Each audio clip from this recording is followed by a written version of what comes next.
Shalom, Israel. It's that time again. The I.S.U.P.K.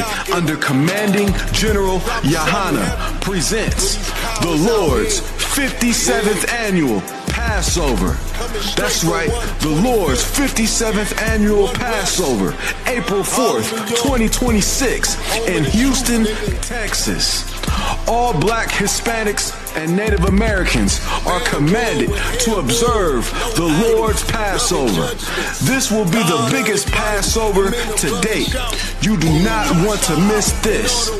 Fresh lamb, fresh wine, and bitter herbs as commanded by the Most High. Only $200 per person, ages 17 and up. The biggest event of the year.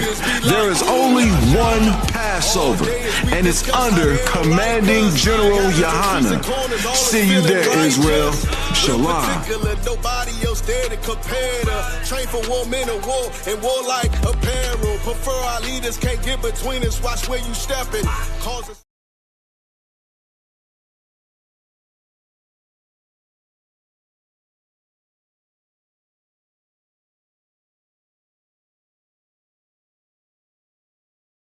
Commanding General Yahanna.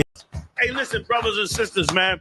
If you like what you hear, hit the subscribe button, man. Subscribe to this channel. And also, please, go to ISUPK.com and pay your tithe. Drop me some cash so we can move around this planet like we need to, man, and do the things we need to do. Everyone west. Everyone west. Everyone west. Shalom, Israel. It's that time again. The I.S.U.P.K. under Commanding General Yahanna presents the Lord's 57th Annual Passover. That's right, the Lord's 57th Annual Passover, April 4th, 2026 in Houston, Texas. All Black, Hispanics, and Native Americans are commanded to observe the Lord's Passover. This will be the biggest Passover to date. You do not want to miss this. Fresh lamb, fresh wine, and bitter herbs as commanded by the Most High. Only $200 per person, ages 17 and up. The biggest event of the year. There is only one Passover, and it's under Commanding General Yahanna. See you there, Israel. Shalom. Nobody else there to compare to. Train for war, men of war, and warlike apparel. Prefer our leaders, can't get between us. Watch where you stepping. Hey, listen, brothers and sisters, man. If you like what you hear, hit the subscribe button, man. Subscribe to this channel. And also, please, go to ISUPK.com and pay your tithe. Drop me some cash so we can move around this planet like we need to, man, and do the things we need to do. Everyone west. Everyone west. Everyone west.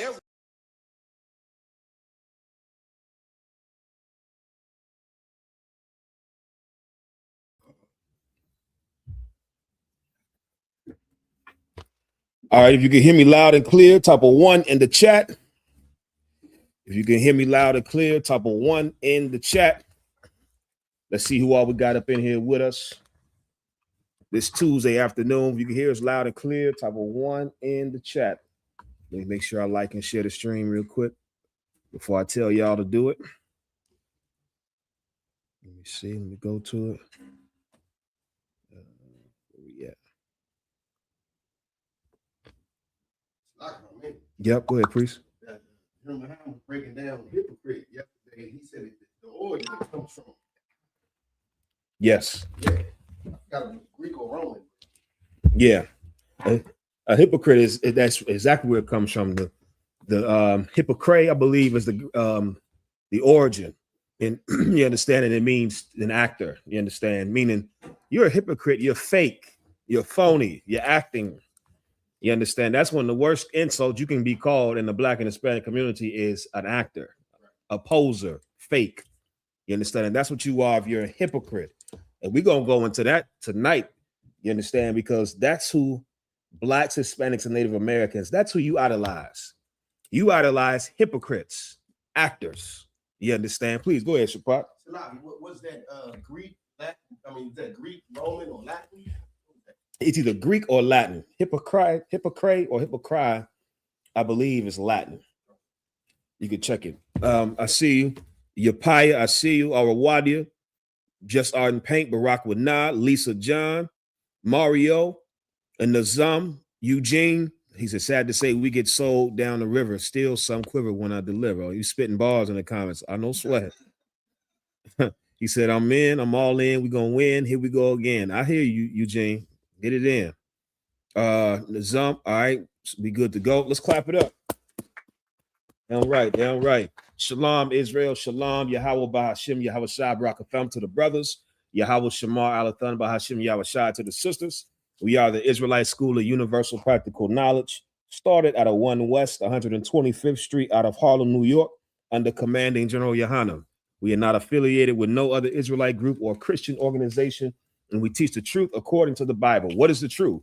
There's only one truth. And the truth is that Blacks, Hispanics, and Native Americans are God's chosen people.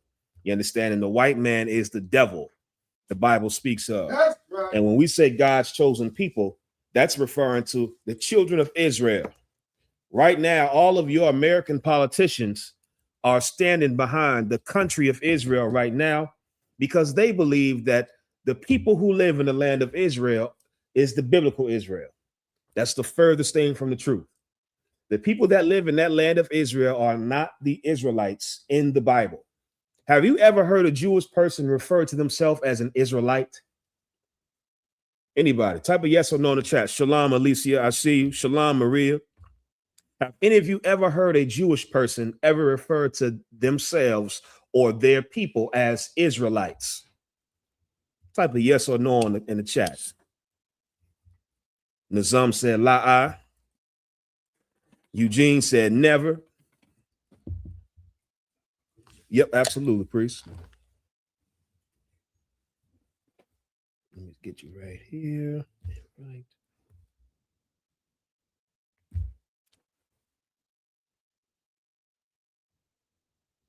There you go, priest. The watch to you. Right. Just Art and Paint said la'ah. Arawada said no. Maria said no. Adiana said la'ah. No, you'll never hear a Jewish person call themselves an Israelite. You understand? Because an Israelite indicates that you are an actual bloodline descendant of the children of Israel. Anybody know what the suffix, the ending of a word "ite" means? Ite, I-T-E.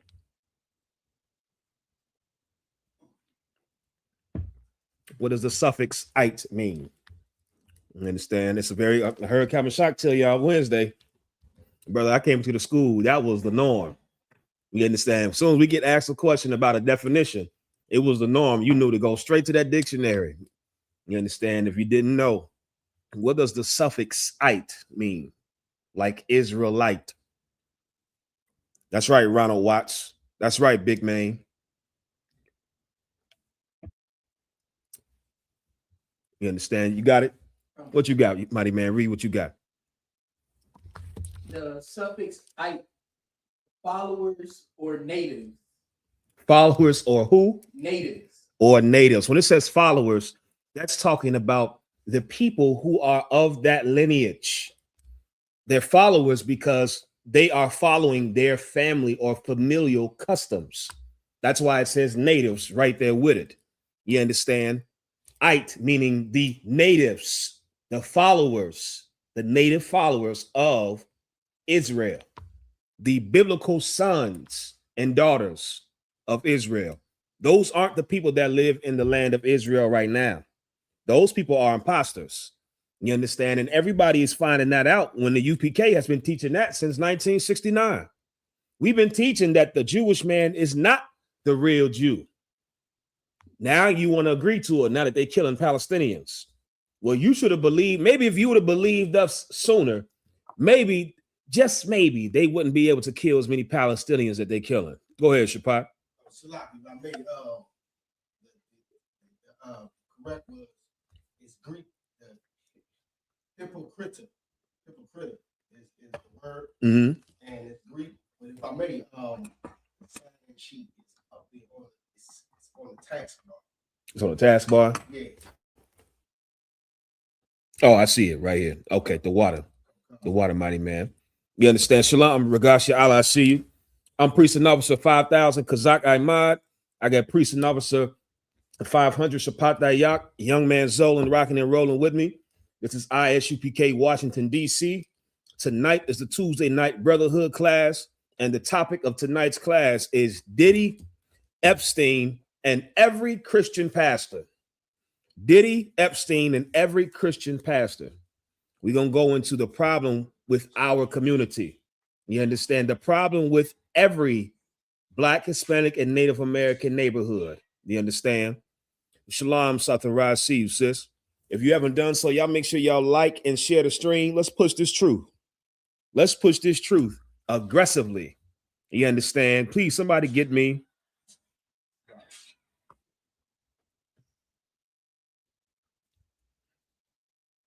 Luke chapter 9, verse 26. If you have any questions, please type your questions in the chat. Shalom, Kayabath, I see you. Shalom, Gary Avent, I see you, brother. Any questions you may have, type your questions in the chat. We're going to get all your questions. If you want some smoke tonight, put that in the chat too. You understand?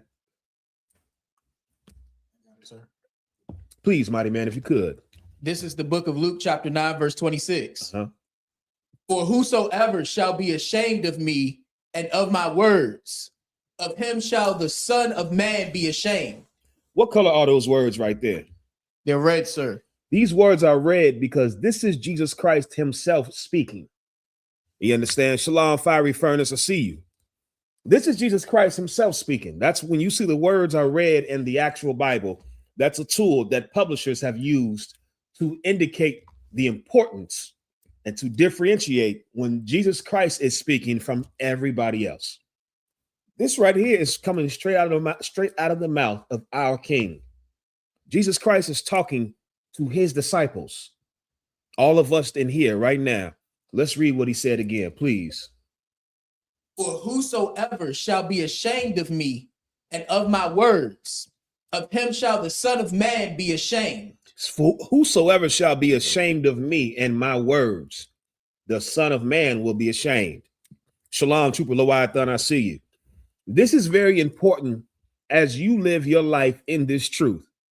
Or those of you that are on the fence about coming into the UPK and you're trying to live your life the right way, but you're not all the way in, especially. You understand? This is very important. Why do you think Christ is saying this? But think about that. Why is Christ telling his disciples, whoever is ashamed of me and my words, I will be ashamed of him? Why do you think he's telling them this?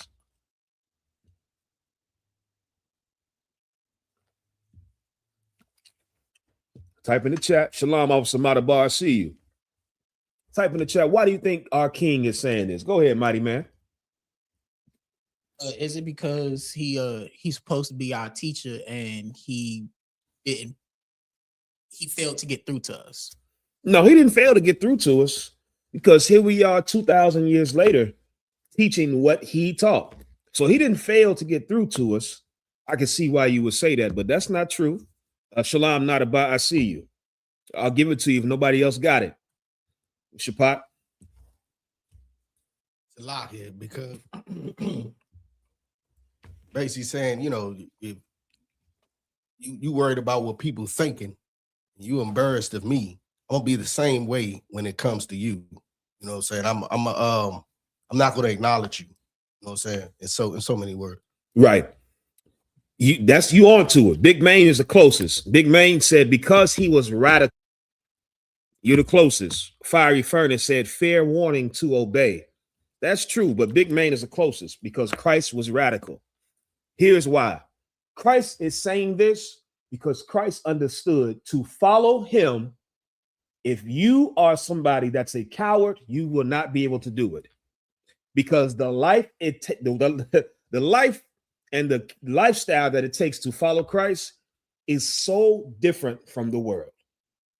It's so different that guess what could happen sometimes? Because this life that we live following Christ is so different from society, guess what could naturally happen sometimes as you follow Christ? So I guess I'm the only one who experienced this then, huh? Go ahead. Depression? Okay, depression, but not to the point. Shalom, Brother Charles, I see you. What can happen as you live this life serving Christ? Say it again. No sweat. Go ahead. You can answer if you go ahead. Everybody's going to start to not like you. You know what I'm saying? They're going to shun you away, your family, your friends, you know, because you're different. That's right. Officer Shapat and Big Man got it. Big Man said you lose everything and everyone. That's right. Lisa John said trials and tribulations. That's correct. Our Wadi said temptation. That's right, Nazam. You lose things. When you start to serve Christ, the lifestyle is completely different from the world, that it can be easy for you to become embarrassed or ashamed or passive about standing in our righteous culture. That's right, Officer Matabar. You get persecuted. That's right, Satarai. You can lose people. People call us a cult. Brother, living this lifestyle that Christ taught us to follow, you are going to be hated. You're not going to be accepted. You're not going to be understood. You're not going to be liked. Brother, this blew my mind. I spent my my late teenage years smoking in my mom's house, smoking weed, blowing it down in the basement. You understand? Brother, I created a whole atmosphere down in that bathroom in the basement.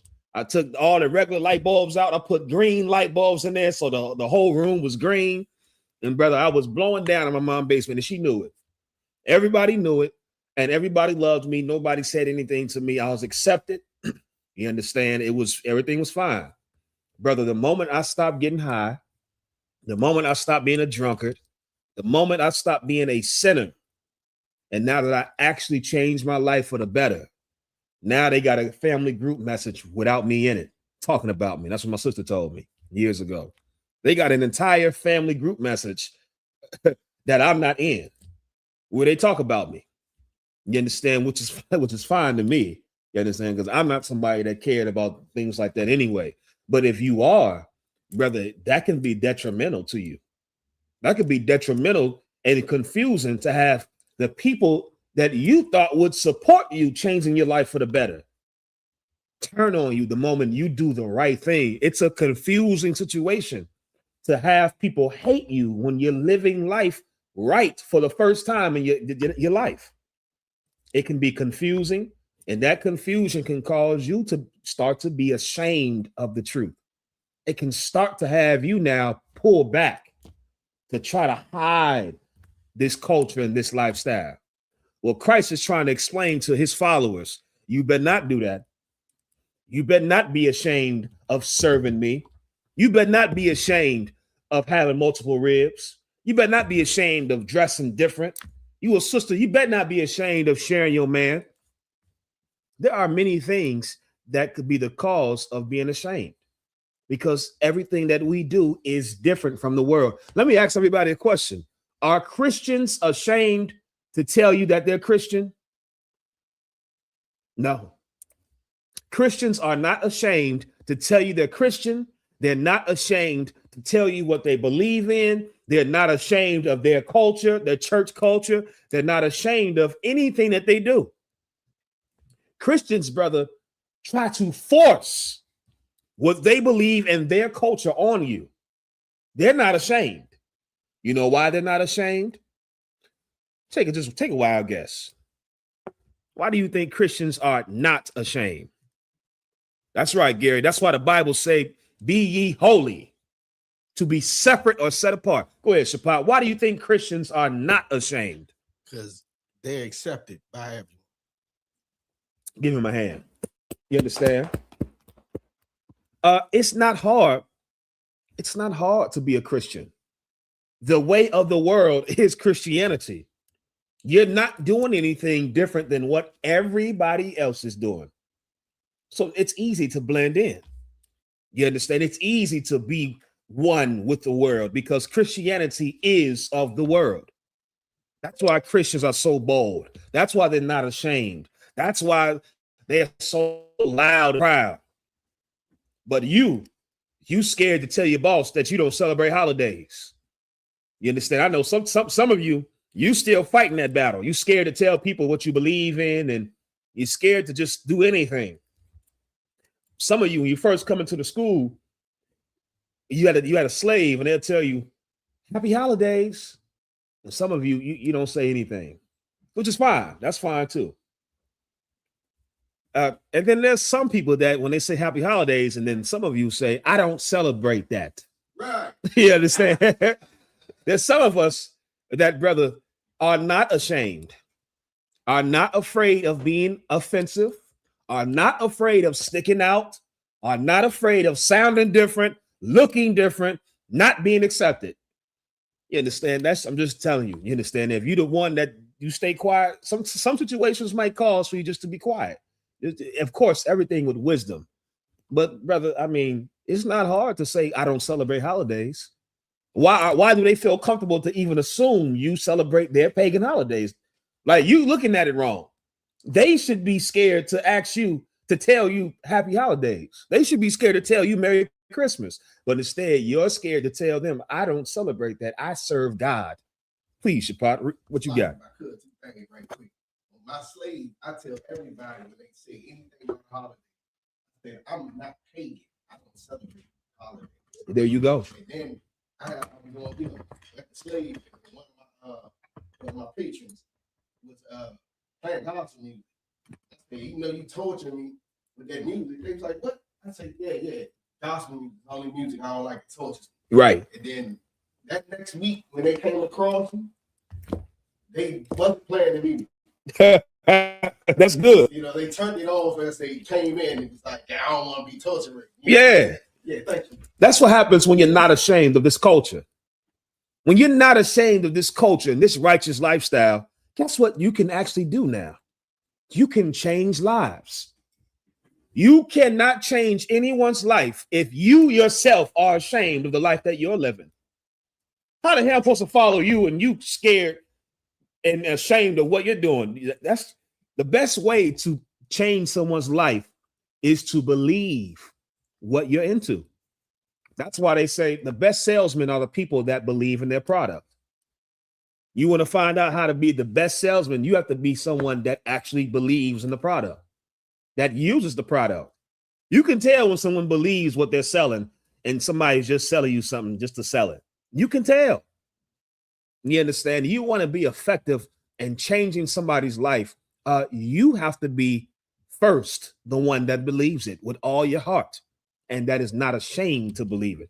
Please read what you got again from the top. Another one, concert. For whosoever shall be ashamed of me and of my words, of him shall the Son of Man be ashamed. Keep reading. When he shall come in his own glory and in his Father's and of the holy angels. Yeah, see, when Christ returns on this earth with all the power that was promised to him by the Lord, you're going to see that it was wrong for you to be ashamed of this. You were a weak coward to ever be ashamed of the thing that is right. And I know this society, again, makes you ashamed of standing up for what's right. Brother Marlon Wayans is talking about 50 Cent is wrong and you shouldn't kick a black man down. Marlon Wayans is making 50 Cent try to feel wrong for calling out an evil man. Now, 50 Cent's reasoning for doing it, that's besides the point. And I'm not saying 50 Cent is a righteous man. In my book, they all in the same party, the same category. But the point is, brother, everybody knows what Diddy has done, and you still have people that try to shame the people that call out evil. That's this society. This society will try to shame you for doing the right thing, will try to embarrass you and persecute you for standing up for what's right. You understand? And you have to be someone that says, I am no coward. And if this is right, I'm going to stand on it being right. If this is our culture, I'm going to wear this. You know how hard it is for some brothers to come in here, brother, and not cut their hair? That's hard for a lot of brothers. If it wasn't hard for you, Most High in Christ, brother, you know how hard it is for a brother to not line up his beard and his hair. A lot of brothers stop and never get a woman. Yeah, that's an ignorant thing to think, brother. I'm here to tell you that right now. You understand? I haven't had a shape up in 10 years. You understand? And I won't tell you, about the women I get. You understand? I won't go into that. Getting women has nothing to do with a shape up or a lineup, brother. Again, you have been taught just to be ashamed of this culture. Because why do you think having a lineup and a shape up gets women? Why do you think not having one, you won't get women? It has nothing to do with the shape up. It's meant for you to not follow God. It's meant to dissuade you from serving your true culture. Please, Shapak, go ahead. It's like I made it's heavy, say that you brought up Marlon Wayans, because him and his brother to me have, they made a fortune off of acting like they're in the LGBT community themselves, right? And I was just watching Little Man. Yeah. And there's a scene where he had to get his temperature checked.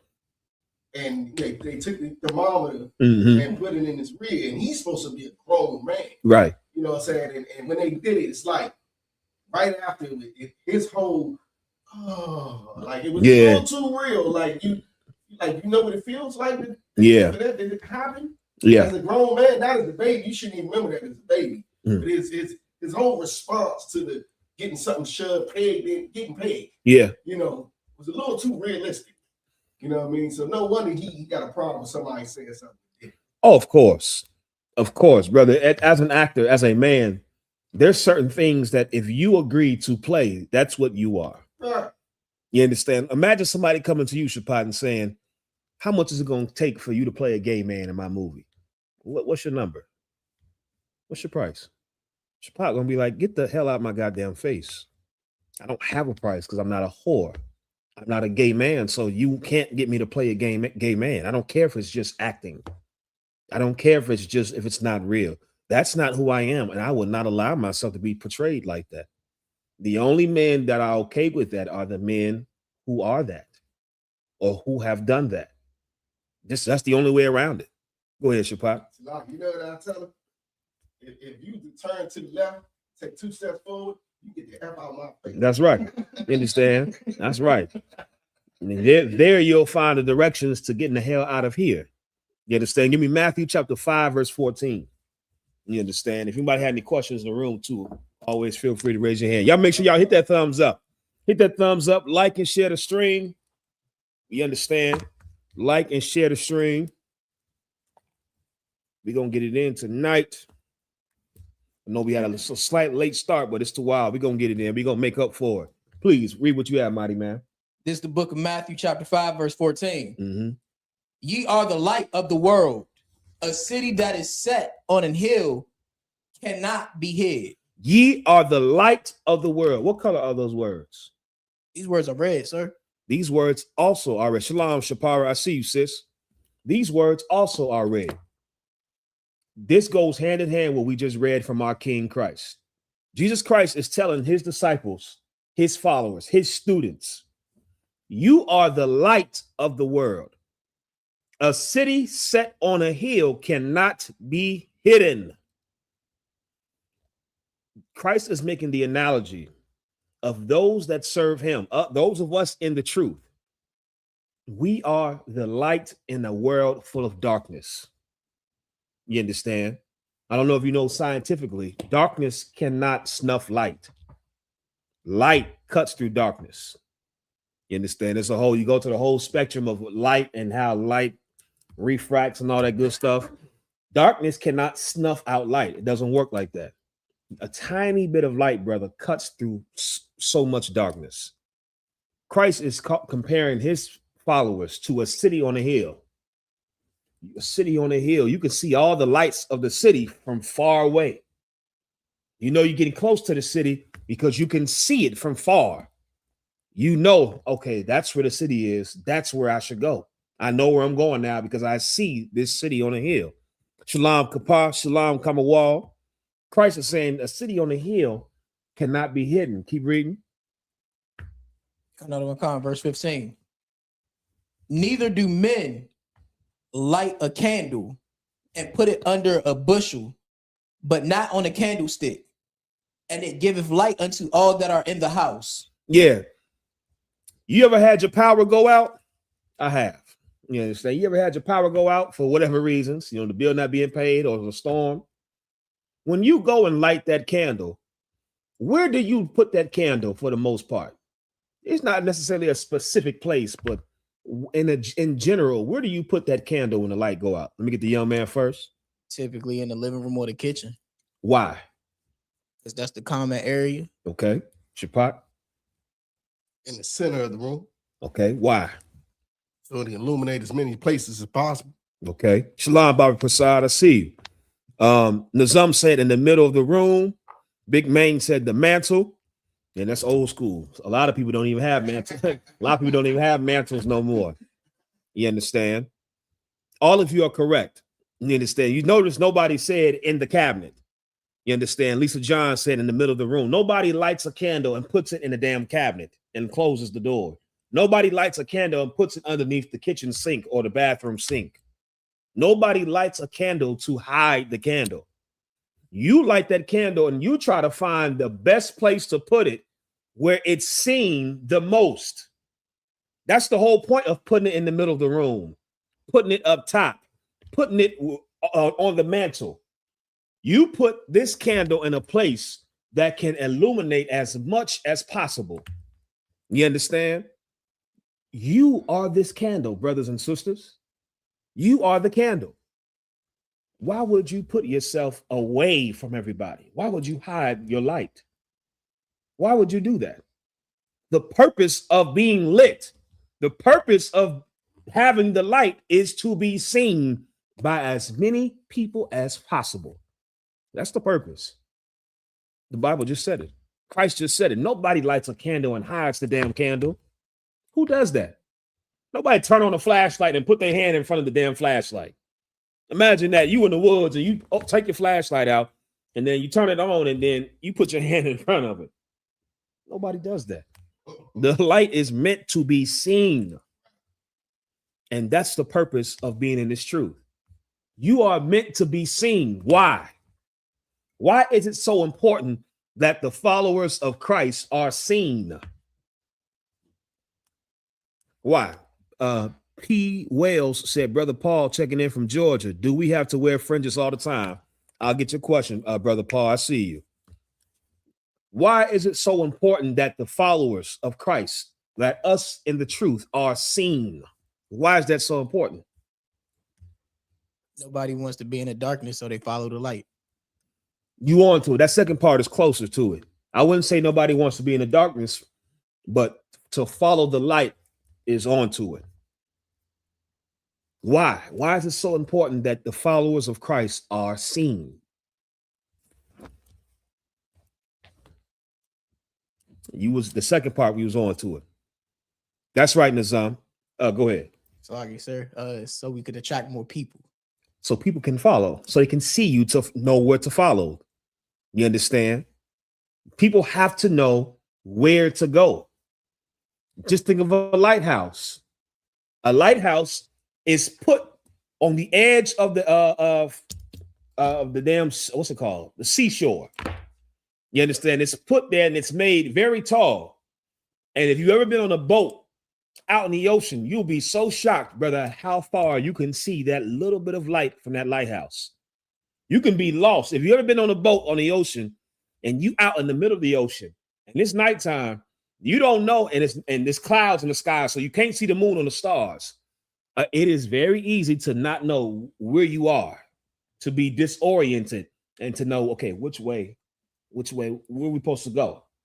You understand? Because there's nothing to show direction. Brother, in a distance, you can see a glimmer of light, and that alone can tell you that way. I don't know how we're going to get there per se, but I know it's that way. We have to go there. Go ahead, Shapak. Doc, if I may, anybody who's flown in a plane, when you're coming into a city and the plane needs to land, it's lights everywhere. That's right. But there are certain lights that stand out because they're different color, they flashing and all that, unless the pilot know this is the way to go. The water. That's the whole purpose. That plane can see them lights far in the sky. He can see them lights, so he knows this is where you're supposed to go, where you're supposed to be. Those lights are there to guide, to show you this is how you're supposed to be. Shalom, Officer Arawadi, I see you, mighty man. Yeshua. You understand? That's the purpose of being seen. Don't get this twisted. Oh, what I do? There we go. Don't get this twisted with the Christian version of being seen. Christians want to be seen for their own glory. That's why they always pray in public. The same with Muslims. They probably seen a video, brother. It was a group of Muslims lined up in some street, I believe it was in New York, holding up traffic because it was time for them to pray. That's on purpose. It's meant to be seen so that you can come off and appear as holy, so that you can come off as somebody that follows God. That's not what I'm talking about. I'm talking about people. You should live your life following Christ without being ashamed, so people can know that there is a better way. There is another way. Do you know how many of us were living our lives hopeless, living our lives without hope? And then we heard this, and this gave us the hope. This let us know, oh, there is another way. There is hope. We can do better. I can change. Imagine if you never seen the light. There's no point in living. You have to not be ashamed of living this life. You have to embrace this culture. You have to embrace this lifestyle. You have to embrace the truth and stand firm and be in the light and darkness. Let me get your pot first and the young man, please. Salaki, so I got a precept. Please go ahead. Come. This book of Matthew, chapter 6, verse 5. Yep. And when thou prayest, thou shalt not be as the hypocrites are. Thou shalt not be as the who? The hypocrites The are. hypocrites, the actors. The hypocrites are. For they love to pray standing in the synagogues and in the corners of the streets, that they may be seen of men. See, that's you Christians. That's what all that shouting and the whole circus is not to it's not real. There's nothing going on. It's literally to be seen. That's why it's an old movie. Which movie was that? I'm gonna get you, sucker. No, where the grandmothers was breakdancing in the church. It was competing. What movie was that? Don't drink your juice. Right. Don't drink your juice in the hood. Right. I forgot. Yeah, that one. Don't be a menace. Don't be a menace. The water while drinking your juice in the hood. You understand, brother? That scene in the church, them grandmothers competing to dance. You know why that's funny? Because it's familiar. The key element of humor, the best humor, has to be familiar. You understand? That's what makes it funny. It has to have some relatability or familiarity. The reason why those jokes about those women dancing in church is funny because it's real. It's true. Those women in that church are shouting and dancing and yelling and hollering and putting on a show because they're trying to be seen. They're trying to compete. You understand? It's much more sinister than many of you may know. If you didn't grow up in church, brother, I'm here to tell you, brother, you get in that church and you're going to see some of the best tail shaking in church. You understand? I'm here to tell you, I've been to many clubs and I have not seen tail shaking like in church. The women in that church know how to shake tail, brother. They know how to make themselves be seen. That's what it's all about. The whole falling out, the whole getting up and yelling in the middle of him talking. They wait until it's real nice and quiet to have an outburst. Take your time, pastor. Let them use you. They just want to be heard and seen. It's just so goddamn, what's the word they love to use? Narcissistic. They wait till it's the quietest to want to be seen and heard. Shut the hell up, grandma. Shut up, auntie. Christ is not talking to you. God doesn't know you. God can't stand you. Right. I'm gonna tell you something that you would never hear. God hates you. I was about to say, get loose in here. God hates you. You understand? You are a piece of filth. You're garbage. And if somebody will just tell you the truth for once, maybe you could change. Maybe you would be inspired to change. Right. Everybody's lying to you. You are a piece of shit. That's what you are. You're garbage. You follow after the white man, and you have become nothing. Trash. This is what you should be told. So now that you can be inspired to change. You're not inspired to change because he's in that church lying to you, telling you everything you want to hear. Nothing gets better by that. Nothing gets better by. Don't tell me what I want to hear. Tell me what I need to hear. You understand? Tell me where I'm going wrong. Tell me where I need to be better. If you're the type of person that all you can accept is the good things and compliments, you are not going to grow. And people are going to hate you, and you're not going to know why they hate you, because everybody's scared to tell you the truth, and you need to be told the truth. You understand? You're a piece of filth if you're in that church. You understand? You're annoying. Everybody hates you at your job. Everybody hates you in that church.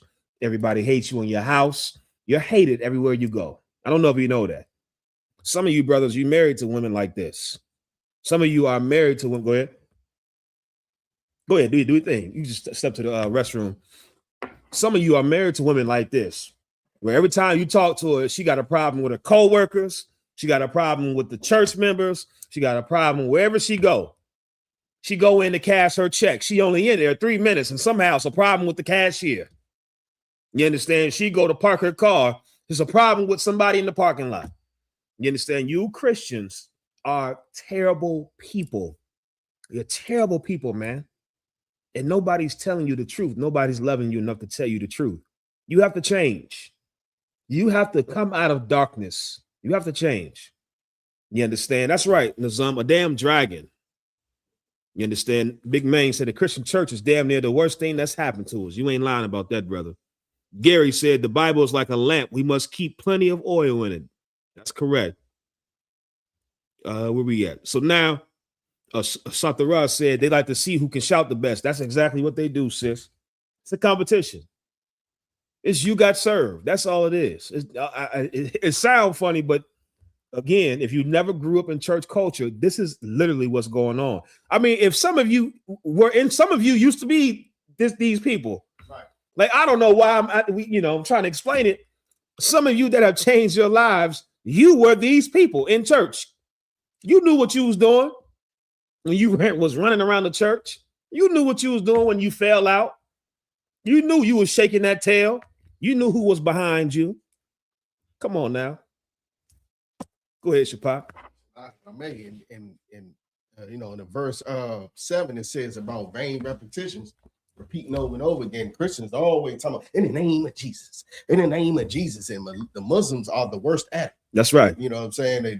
They after they do their little prayer, yeah, they sit there and say something to Allah. They one of them they say 33 times, another one they say 33 times, and the other one is like 34. Guess who else does it? Be 100. Guess who else does it?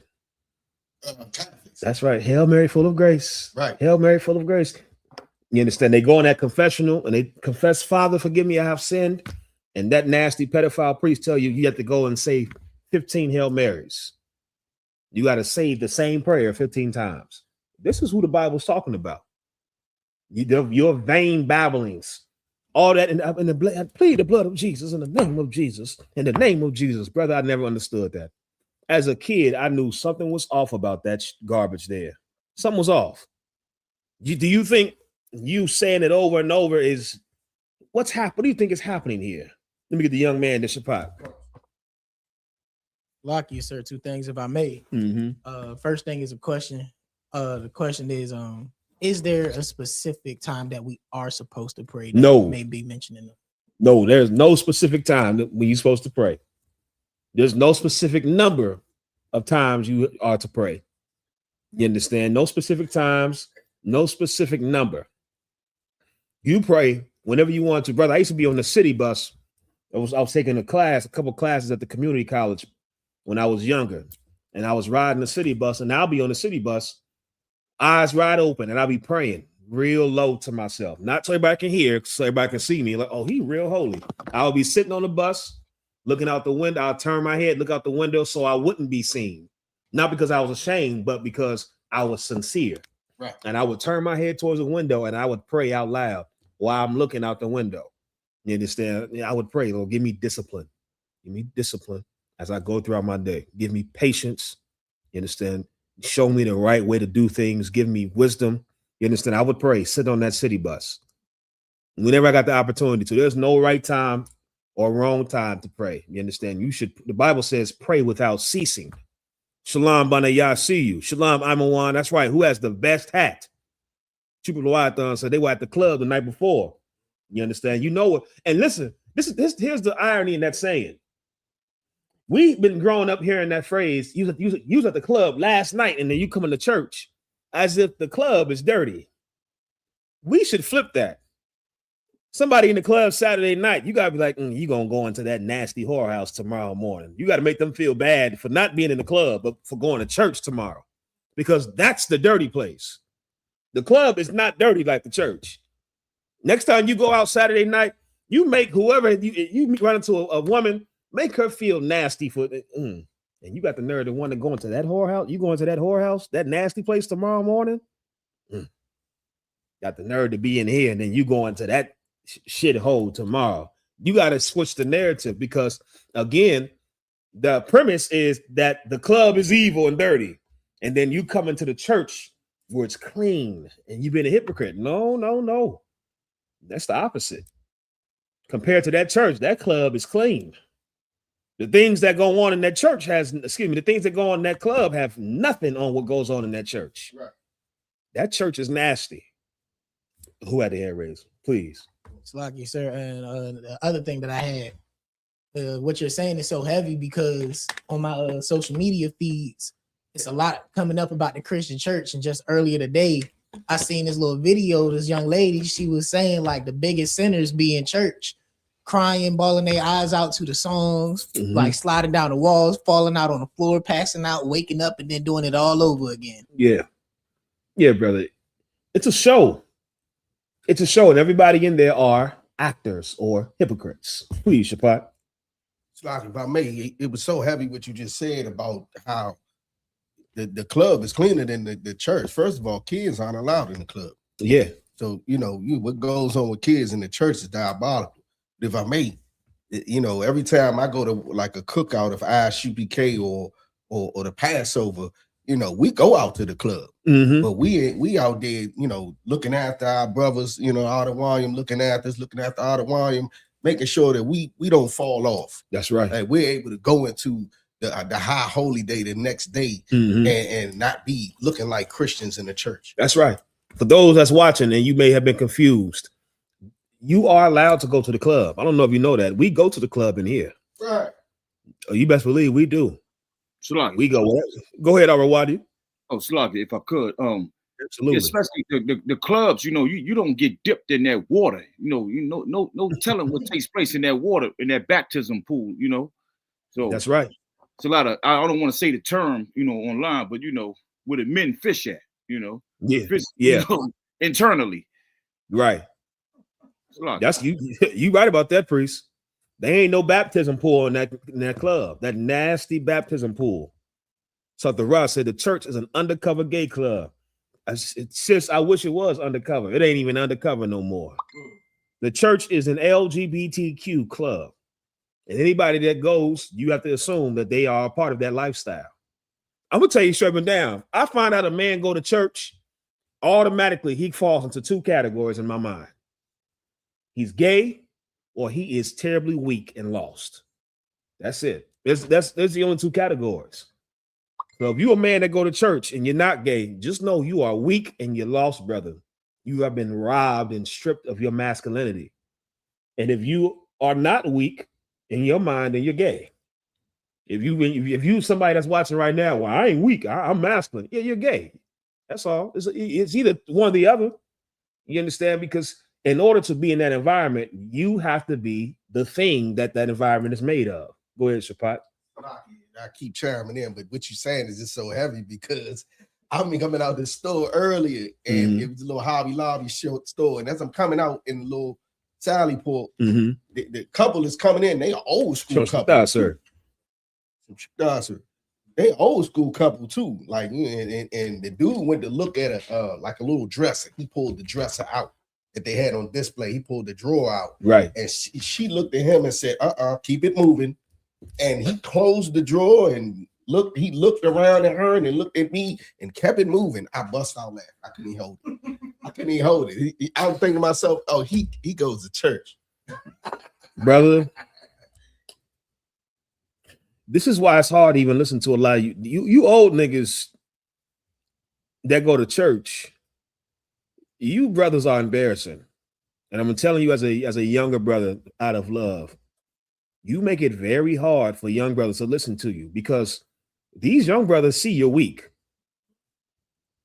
I don't think these older brothers who go to church, I don't think they see this about themselves. Everything about you is weak. And that's why a young brother would rather go to the streets than to follow you, because there's nothing about you niggas in church that gives off strength. There's nothing about you that's strong, nothing about you that is admirable or inspiring. At least the men in the streets are courageous. You understand, have a level of strength. You men that go to church are embarrassing. You understand? And I seen that early on. The men that go to church, brother, you are just a plaything for your woman that does what it's despicable, man. You understand? And you got the nerve to be the man once want to chastise somebody and act like you got the answers. You don't have the answers. You understand? Your woman tells you what to do. I don't follow any man whose woman tells them what to do. That's just, I've always been like that. The moment I find out your woman runs you, you cannot say a goddamn thing to me. You understand? You can't, because we're not on the same level. I may not never have had all the answers, but I know one thing, a woman doesn't run me. You understand? So the spirit of the church is not masculine. It's out of order. And brothers that's in the streets have an understanding of order, a better understanding than men in the church. Brothers in the streets at least have an understanding. This woman shouldn't be running me. She shouldn't be talking to me like that. They may not have the solution on how to create the proper dynamic.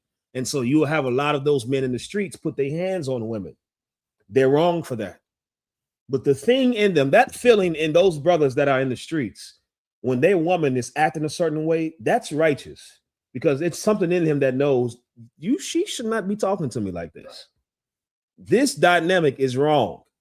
They just don't have the light of the world to teach them. That's correct, brother. Now let's teach you how to do it, how to corral everything in order. You Christian men in church, you are perfectly fine with being your woman's girl.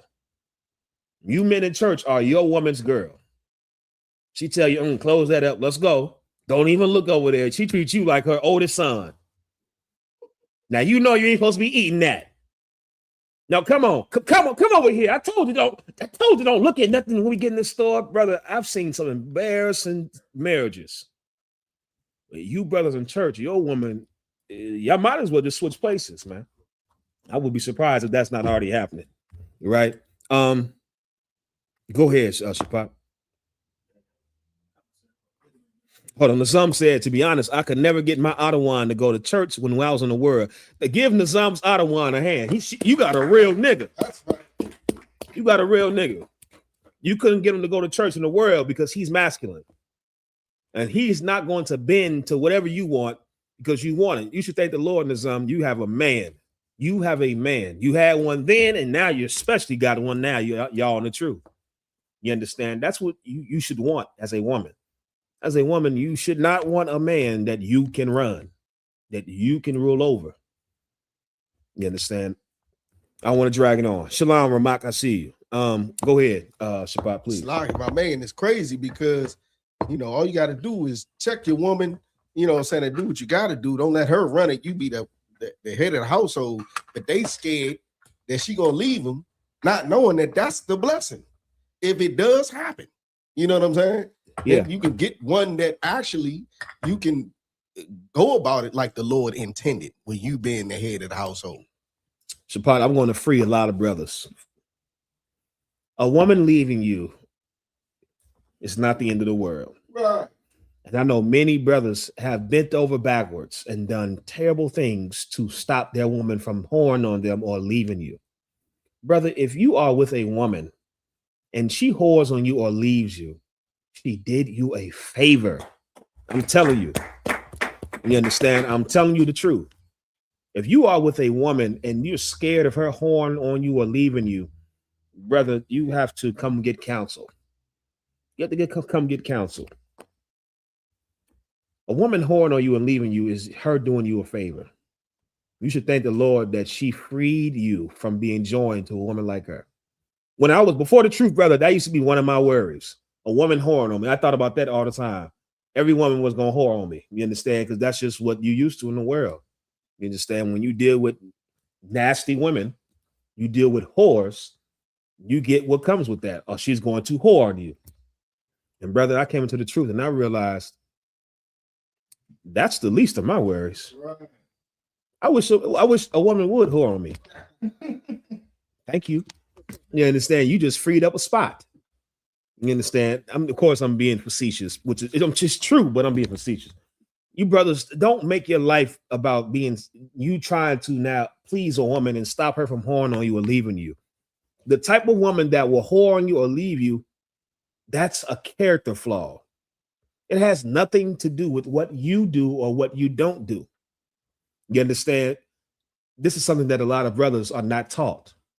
A lot of brothers are not taught that it has nothing to do with your actions. A woman that whores on you, that cheats on you or leaves you, it has nothing to do with you. It's who she is. How do I know? There are women who will never cheat on you or whore on you, regardless of what you do and don't do. It has nothing to do with you. It's who she is. Her horn on you is an indictment on her, not you.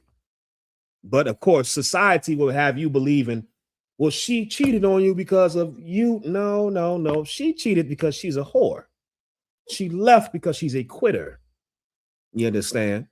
That's what it is. And same for the sisters. You understand? The same to sisters. Sisters, you shouldn't be worried about a man leaving you. The type of man that leaves you is it's an indictment on who he is, not an indictment on who you are. You understand? Regardless of what society would try to say. Well, he left because you wasn't cooking. You wasn't cleaning. So he had to go leave you and get another woman. No. He's a quitter and a weak coward. He's a loser. Because there are men, regardless of what a woman does outside of adultery, you understand? There are men, brother, who will never leave a woman. You can call the police on me. You can slash my tires, bust the windshield, bleach my clothes, cut them up, kick the door down, scratch up the ring camera lens. You done scratched it and you done messed up the whole ring camera. You can't even see through the junk. You understand? Call up to my job. And guess what? There are men who would never leave. You understand? Again, somebody leaving, being a quitter, you understand, or a woman being a whore, that's an indictment on their personality, on their character, not yours. You understand? And you shouldn't worry about those things. You understand? If the unbelieving depart, let them depart. Let them leave, man. Let them leave. If you're somebody that is constantly thinking about leaving somebody, just leave. Right. Just go. Just go. Right. I'm telling you, they're better off without you. If you are somebody that every time something bad happens, or you're so emotionally frantic all the goddamn time and you're debating on leaving, just do it. Just leave. I'm telling you what I know. You are the thing that's stopping them. You're the thing that's holding them back. When you leave, their life is going to get better. When you leave, they'll be able to increase and get a job, better job. Everything is going to get better for them the moment you leave. Imagine being stuck with somebody that in their mind, they're constantly debating, should they stay or go? Brother, that's a terrible thing. Sisters, that's a terrible thing.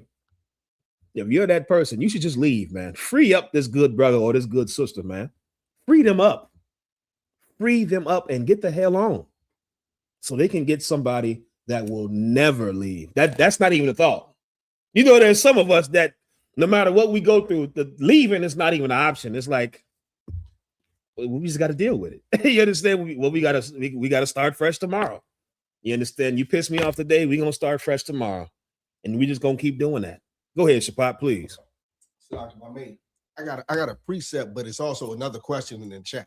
I see it. Roger said, can you tell me about gospel music?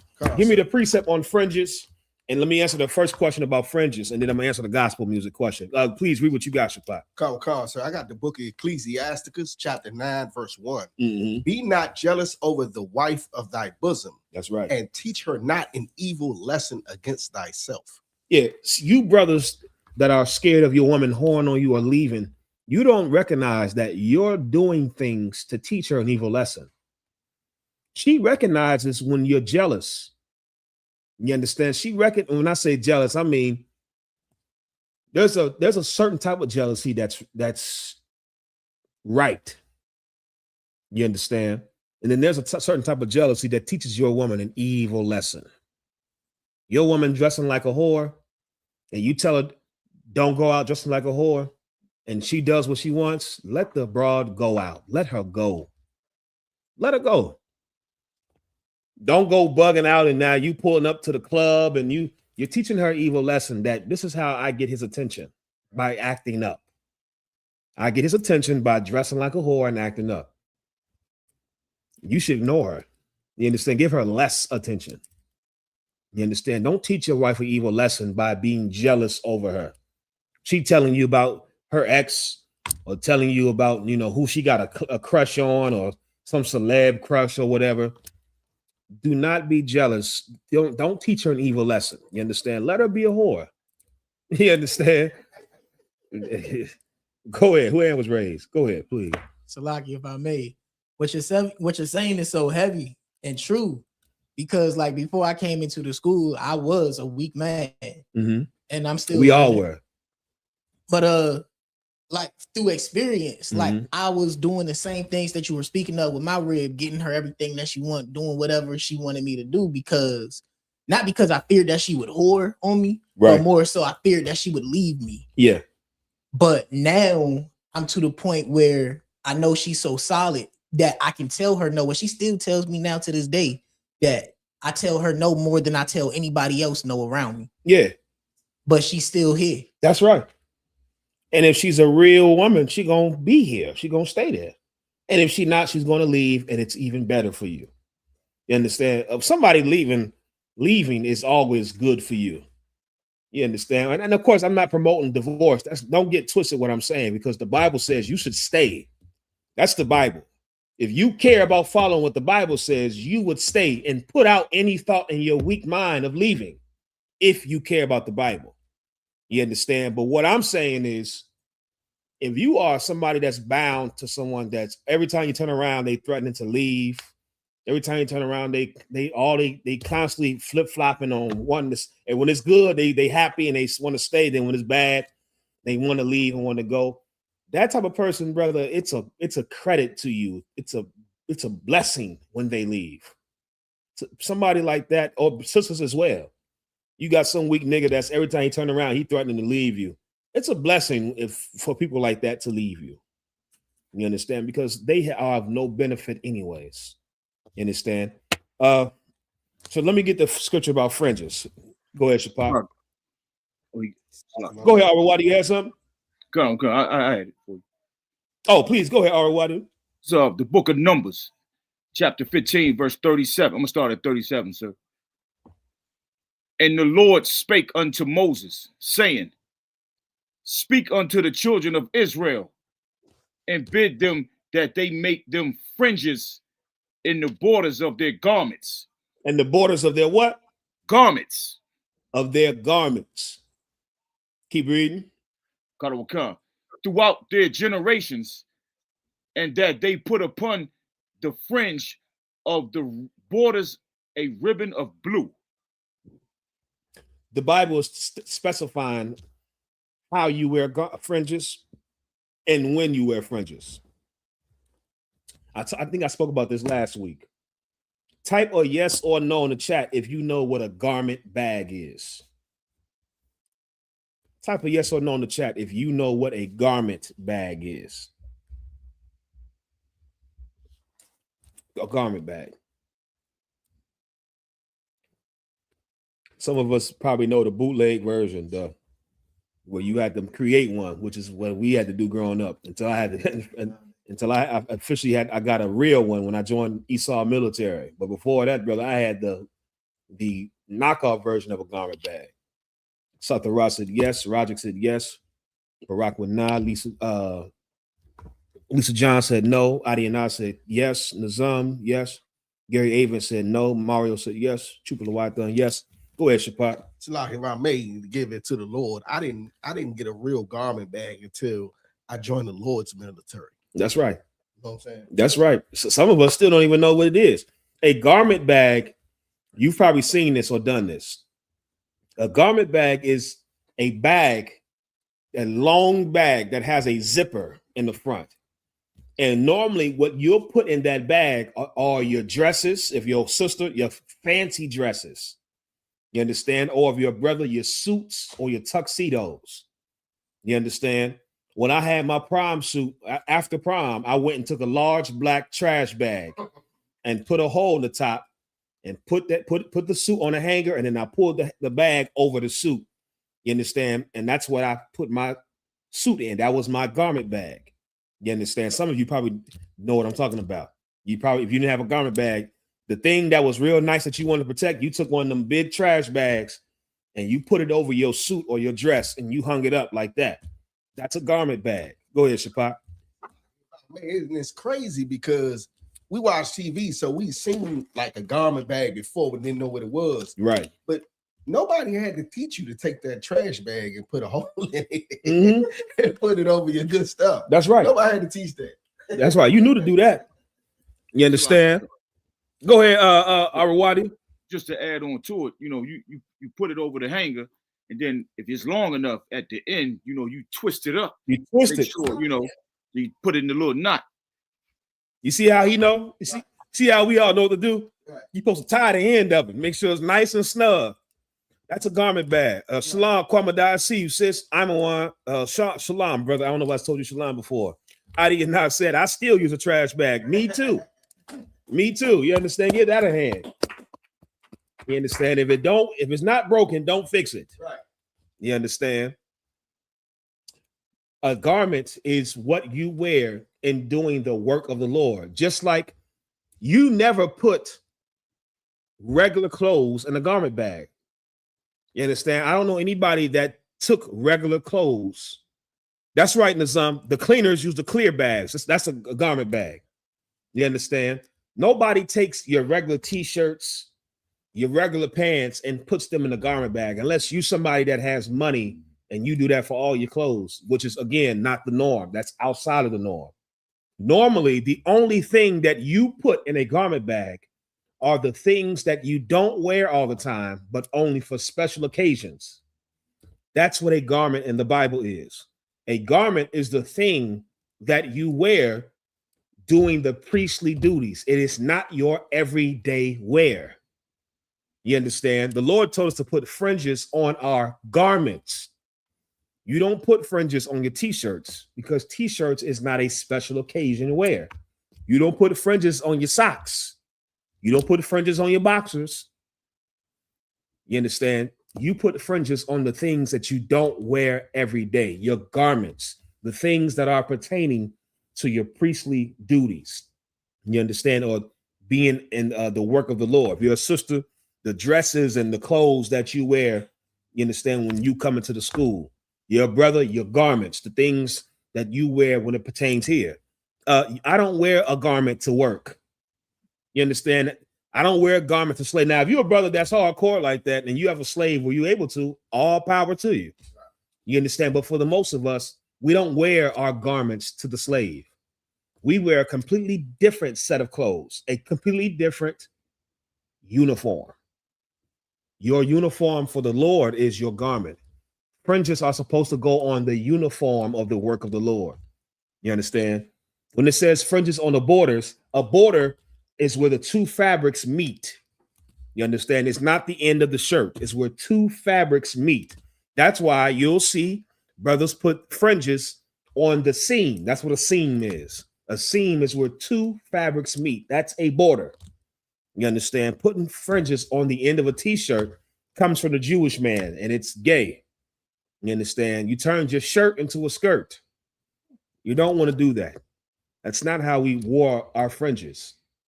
You understand? Here's how you know that's not the way to do it.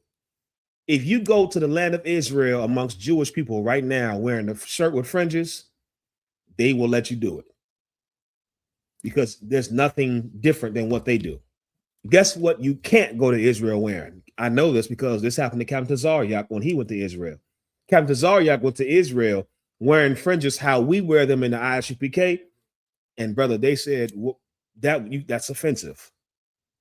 Why do you? What is that you have on? Why is it hanging so low? Why are your fringes so long? What, brother? The way we wear our fringes in the UPK is not accepted by the Jewish man, which should tell you that's how the Jews wear them. Right. You understand? The Jewish man accepts your fringes on a t-shirt because that's how he wears them.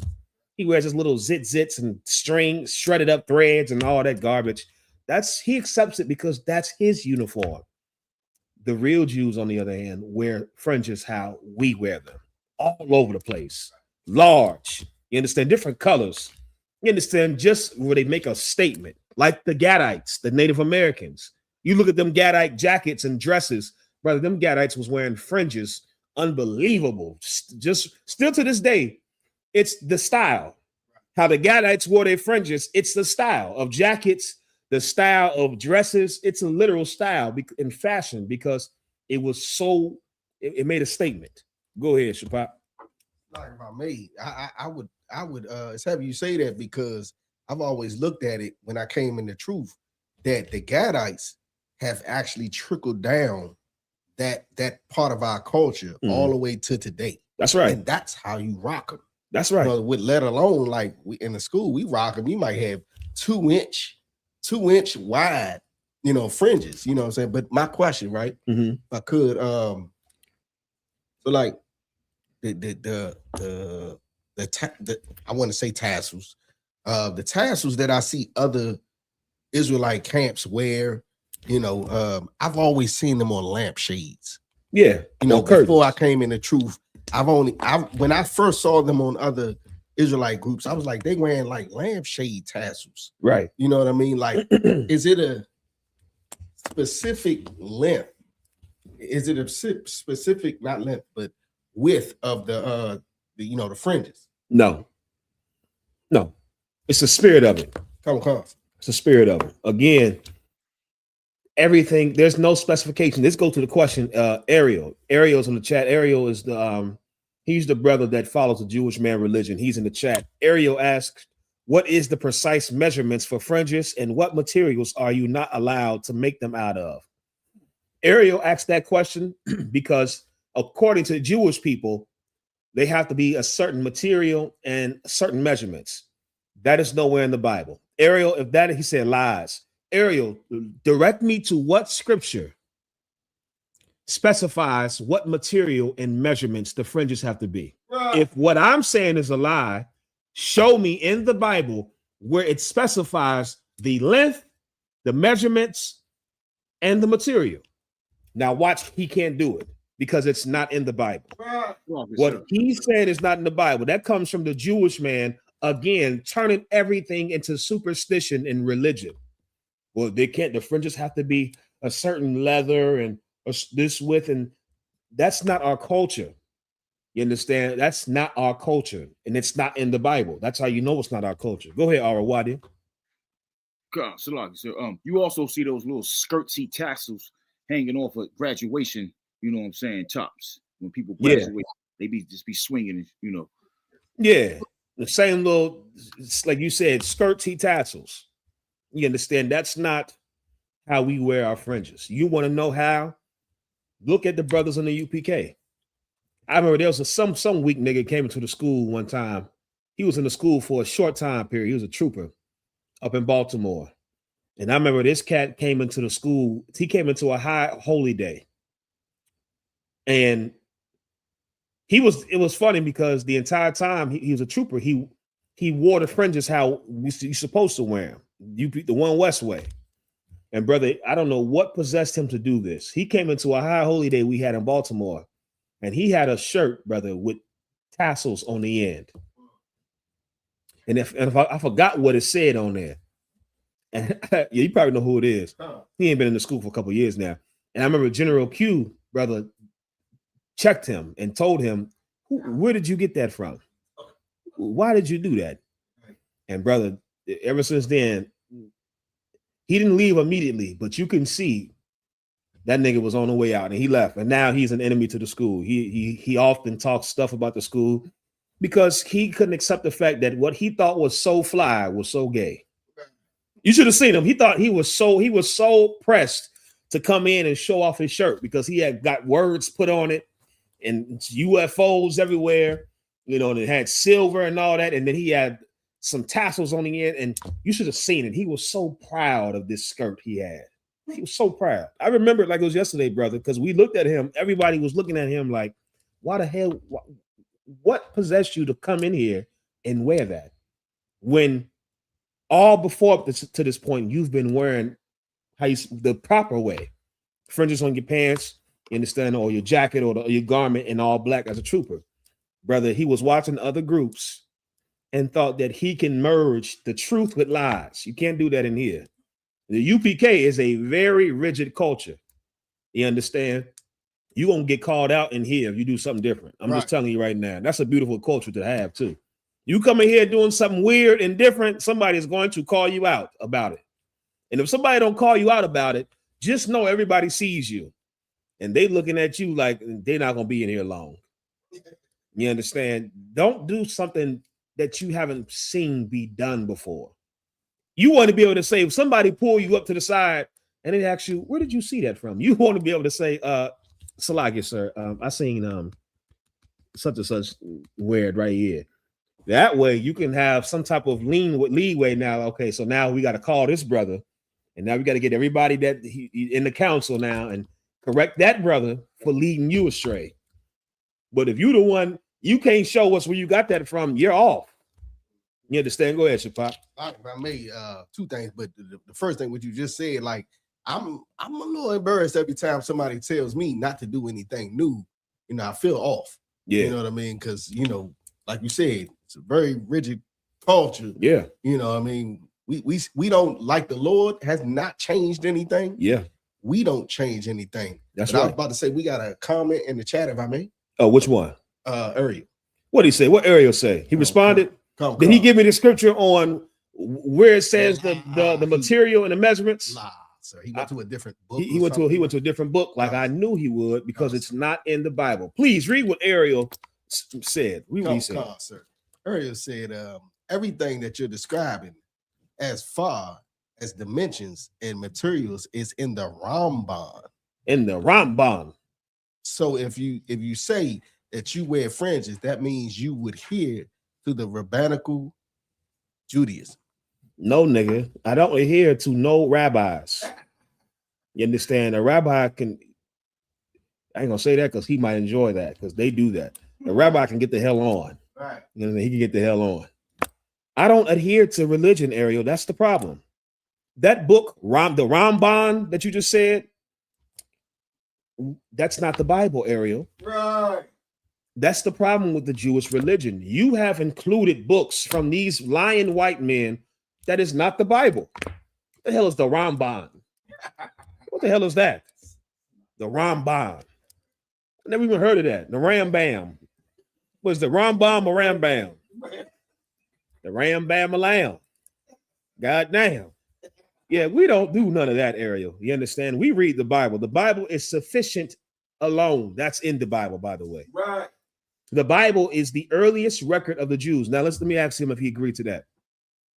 Ariel, do you agree that the Bible is the earliest record of the children of Israel? Outside of all the other books you read, the Rambam, the Talmud, you understand, whatever weird mystical garbage y'all read, do you agree that the Bible is the earliest record of the children of Israel? Answer that question, Ariel. Do you agree? While we waiting on him, we had a question about, what was the next question? So that's the question on the fringes. You wear fringes on your garments. You understand? He said 100%. So the water, thank you. So now if you can agree that the Bible is the earliest record of the Jews, why are you using other records that are established by these quote unquote rabbis? the Bible is the book of the Jews. Wouldn't the Bible be the foremost authority on the culture of the Jews?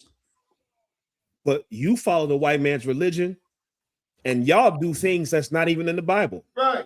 Where is that Matzitza Bepeh? Where is that at in the Bible, Ariel? Let's talk about it. Since we're going to talk about books outside of the Bible, we want to talk about Rambam. What book is the Matzitza Bepeh? Anybody know what that is? Anybody know the Matzitza Bepeh? He probably like, you're not saying it.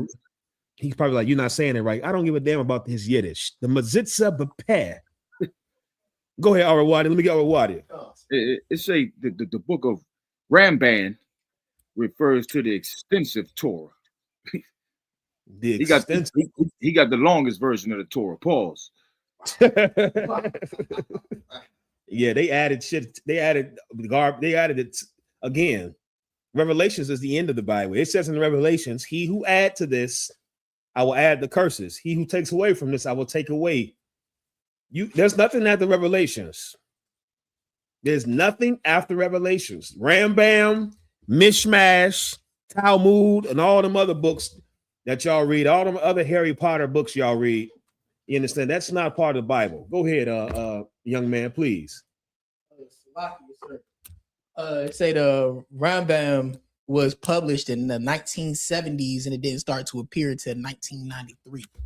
Nigga, that Rambam is garbage. That Rambam is garbage. He said Rambam was a scholar that broke down all the laws. He's not a scholar to me. Right. He's not a scholar to me. You understand? Rambam is a scholar to your white daddies, but he's not a scholar to me. He said Rambam was a person. Chill. He put the exclamation mark. He want me to know Rambam was a person. I know you get defensive over your Jewish slave masters. You understand? That's him right there. Let me see that. This Rambam. I don't know what kind of stuff. This is who you following, my brother? This is who you following? Salagi, sir, that's the same picture as Confucius, I think. It looked like him. It looked like a Chinese Arab. He's like a Chinese Arab man. That's why it explains. That's why it's evident that they do a lot of, PSing in that community. Yeah. This is who you follow. We don't follow him. I might as well go serve white Jesus. I will serve white Jesus before I follow Rambam. I'm telling you straight up. If I had to choose, if you understand, between Rambam and white Jesus, I'm following Caesar Borgia, nigga. I'm not following Rambam. That's just not happening. I'm just sorry. I'm more familiar with white Jesus. I don't know Rambam. I don't like his name. I don't like the way he dressed. I don't like the way he looked. I don't like what he stand for. You understand? I'm not following him. You understand? He's a scholar to you, not to me. To hell with Rambam and white Jesus and Muhammad and Confucius, Krishna. We want to get so disrespectful. That's right. I be want to get so disrespectful, brother. I don't respect none of your religions. I don't respect it at all. I'm telling you straight up. I do not respect your scholars. I don't respect your religions. I don't respect your books. I only respect you because you're a brother. I only respect you because you are a brother like me. But the things that you believe in is bullshit. You understand? And I'm giving you courtesy and holding back what I really want to say. Rambam can kick rocks. All right. That's not the Bible. There's nowhere in the Bible, the book of the Jews, the original book of, he just agreed to that. The original book of the Jews mentions nothing about the fabric of the fringes, the material, or the measurements. That is religious garbage that white people have added to our culture. Go ahead, Shapai. If I may, I got a precept. Go ahead, read what you got. Come, sir. This is the book of Isaiah, chapter. Stop right there. Let me slack it. He said, if you are under a law, how do you follow it if you ignore the explanation of the law? Who the hell said that his explanation of the law is the explanation? Right. That's the problem. You are assuming that Rambam knows the law. Rambam is not even an Israelite. He doesn't know the law. The law wasn't given to Rambam. Right. God hates Rambam. Right. You understand? God loves you, Ariel. Rambam is not even worthy of shining your shoes, Ariel. but you're serving something lesser than you. That's a terrible thing to do, Ariel. Ariel, there's no way in hell Rambam can explain the law because he's not a part of the people that the law was even given to. Rambam was not of the children of Israel. Ariel, what tribe was Rambam from? What tribe is Rambam from? Tell me that, please. Go ahead, Shapai. Nah, if I may, this is the book of Isaiah, chapter 34, verse 16. Seek ye out the book of the Lord. Seek ye out the book of the Lord. That's not the mishmash. That's not the Talmud. That's not the Rambam or any other Harry Potter, Lord of the Rings book that you try to bring in here and cause us to believe in. You understand? Keep reading. And read. No one of these shall fail. None shall want her mate. For my mouth. Stop. Read that again. None shall want her mate. None shall want her mate. The Bible is telling you there's no other book that is the Bible's what's the word? What's the damn word? Companion. The water. I'm gonna say compadre. There's no other book that is the companion of the Bible. The Bible says, and none shall want her mate. None shall be her mate. The Bible doesn't have other books that pair with it. Right. The Bible is sufficient alone. There are no other books that need to be added to the Bible. There are no explanations that are needed. That is Judaism. That's religion. We don't need the explanation of the law because Christ came and explained the law. He did that already. Rambam, what can he come explain that Christ didn't explain? What is Rambam explaining that Christ didn't break down? Right. We don't need that. The Bible just said there's no mate to the Bible. Keep reading. Okay. For my mouth, it have commanded. For my mouth, it have commanded. This is what God says. The Bible is the book of the Jews given to us by the Most High God, the God of Abraham, Isaac, and Jacob. Go ahead. And his spirit, it hath gathered them. His spirit, it hath gathered them. Ariel, your spirit is not with us because you're not reading the Bible. Ariel, if you were to believe in the Bible and to follow the Bible, you would be here with us. Your spirit is not gathered with us because you're following Rambam. You're following Mishmash. You're following Lord Troubadour and the Sorcerer's Stone and what's the Wicked Witch of the East. You understand? You're following fairy tales, brother. I don't know if you know that. The Dumbledore. You understand? You're following Dumbledore and Smeagol and Gollum and Frodo. You understand? You're not following anything that makes sense. Salaki, sir. Those those Jewish books have the equivalent value of the Lord of the Rings and Harry Potter. You understand? Like that's literally what they are. And to be honest, Harry Potter and the Lord of the Rings are probably better books to read. Those Jewish books are nonsense. They're fiction. You understand? They're fiction. Go ahead, Arwadi. Khan. Salaki, I wonder if this is the brother that had a little debate in Marcus Garvey Park years ago with Sidnetta with Captain. Yeah, this is him. This is him. This is him. Can you see this, sir? Is this him right here? That's him. That's him right there. That's Ariel. This him right here? Yeah, that's the same brother right there. Okay, all right. That's the one when Captain Zaryak brought out how Jewish men put their mouths on baby boy penises. And Captain Zaryak asked him, would you let your son get that done? And he said, yes. I want y'all to understand that for just so you know who we're dealing with here. Mm-hmm. This is the same brother right here, Ariel, that is okay with a rabbi putting his mouth on his son's penis for the sake of religion. Brother, there is no God that is going to allow me to allow you to put your mouth on my son's penis. That's him right there, y'all. Hold on. Hold it up there, Awawadi. Hold it up there. Hold on. That's Ariel. That's him right there. You understand? Now, I'm not going to clown the way the brother looked because, you understand, it's not about that. But definitely, he has a countenance on him that is not strong. And the brother, he could be strong, but he follows a religion that is very wrong. You understand? You follow a religion that is very deviant.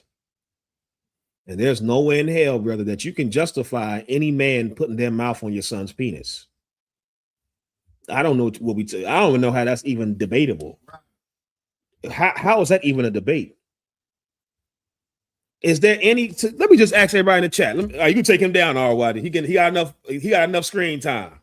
The nigga feeling famous now. He feeling good. You understand? Everybody type in the chat. Is there any circumstance? I'm talking about any. Is there any circumstance where any of you would allow a rabbi to put his mouth on your son's penis? Any? Let's just see what everybody else has to say. I'm sincerely asking. Is there any circumstance? I'm talking about anything you could think of. Is there any circumstance where you would allow or be okay with a grown man putting his mouth on your baby boy's penis? Let's just see what the people say, because sometimes you gotta let the people answer. Sometimes. All right, let's see what we got. Let's see what the folks are saying here.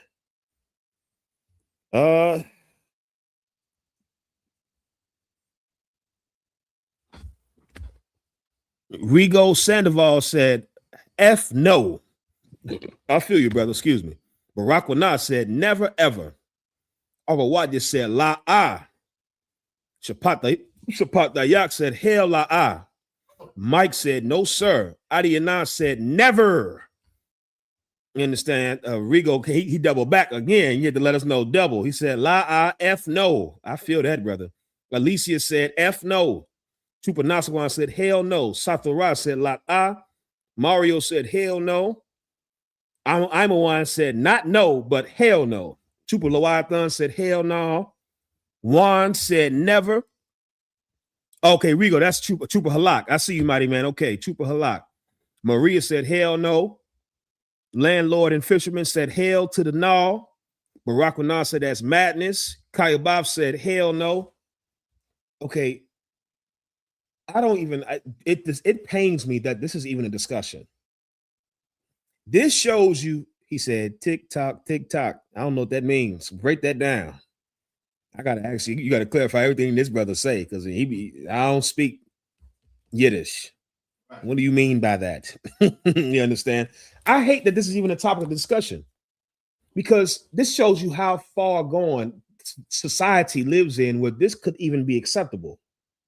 Brother, in the kingdom of heaven ruled by Christ, any nigga that thinks to put his mouth on a boy's penis is getting his tongue burned out of his mouth. He's going to get his lips cut off. He's going to get up. Brother, I want to be in charge of that punishment. I want to stick my hand in that nigga's throat and grab to the deepest part of the tongue. That's, the tongue is a muscle. It goes further back than just what you see. I want to reach into that nigga throat and grab the very beginning of his tongue. I want to squeeze his tongue and I want to rip the mug right out of his mouth. You understand? That's what I want to do. And I want him to sit and watch his tongue in my hand flap around like a fish. You understand? While he's controlling his, because when you pull a body part, it's still, the nerves still move for a brief second. I want him to watch his tongue flap around in my hand. You understand? And look at what has just happened to him. And then we're gonna put him to death. We're gonna put him to death. We're gonna get rid of that virus.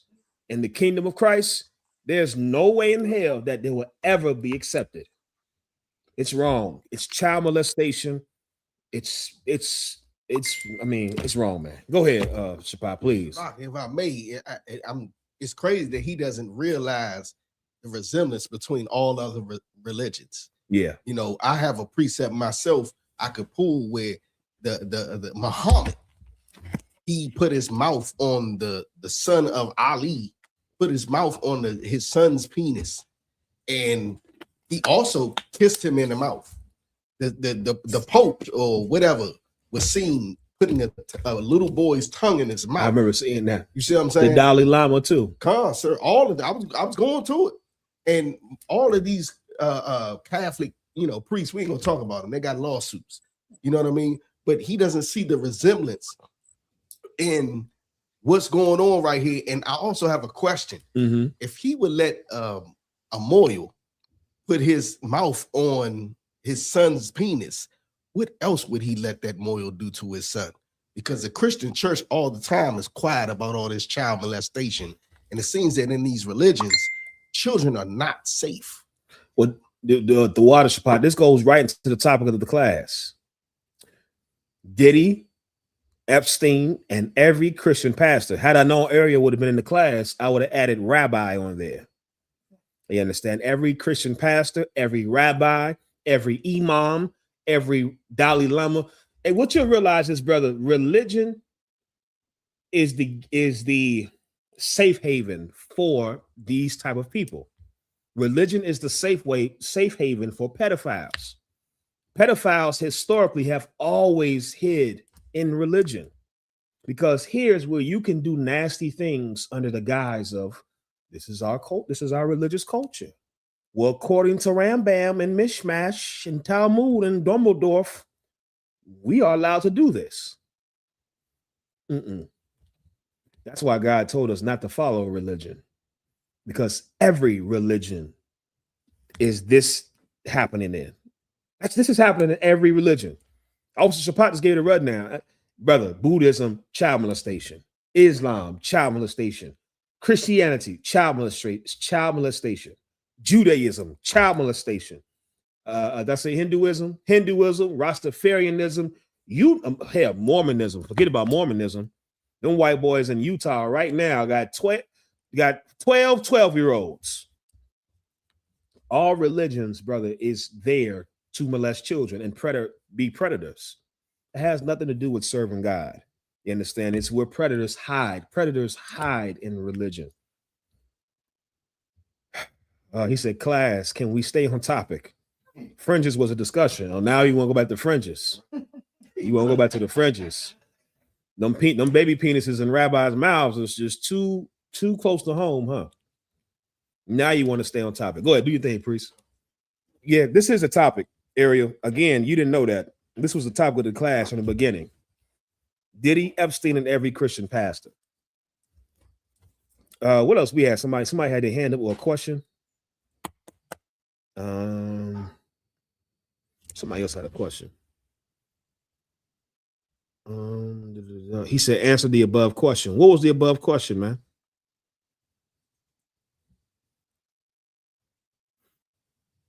He said, so are you going to answer the question? What is the, yeah, type in the question.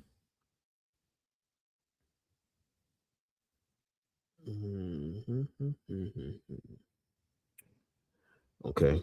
Somebody asked me, what about gospel music? Gospel music is unlawful. Gospel music is unlawful. Gospel music, he said, two seams.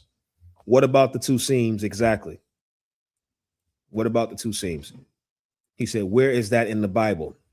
We just read it in Numbers. When it says a border, you understand? It says a border. You go into the definition of the Bible dictionary of border. You understand? It tells you that it's where the two meet, a seam.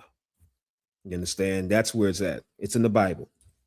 What you're saying is nowhere in the Bible at all. It's not in the Bible. Gospel music.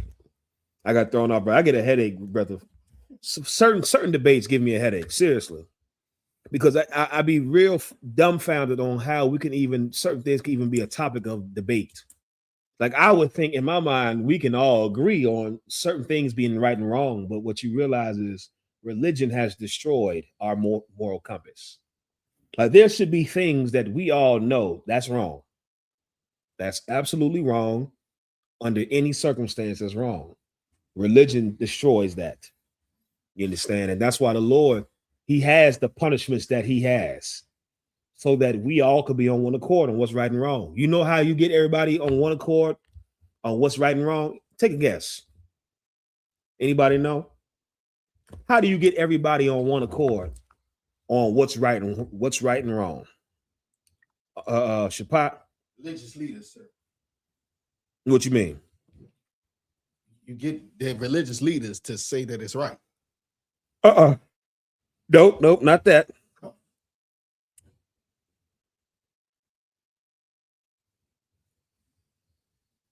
What's the scripture about the borders, the fringes? Was it Numbers?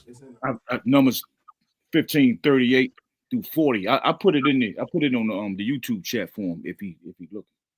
Okay, Numbers. You said Numbers 15, 38. and 38. Got Kayabaf got it. Punishment. That's how you get everybody on one accord on what's right and wrong. Punishment. Severe punishment. Brother, people wouldn't molest children if you got to see what happens to child molesters. It would be very clear in that day that's wrong. You know why child molesters exist?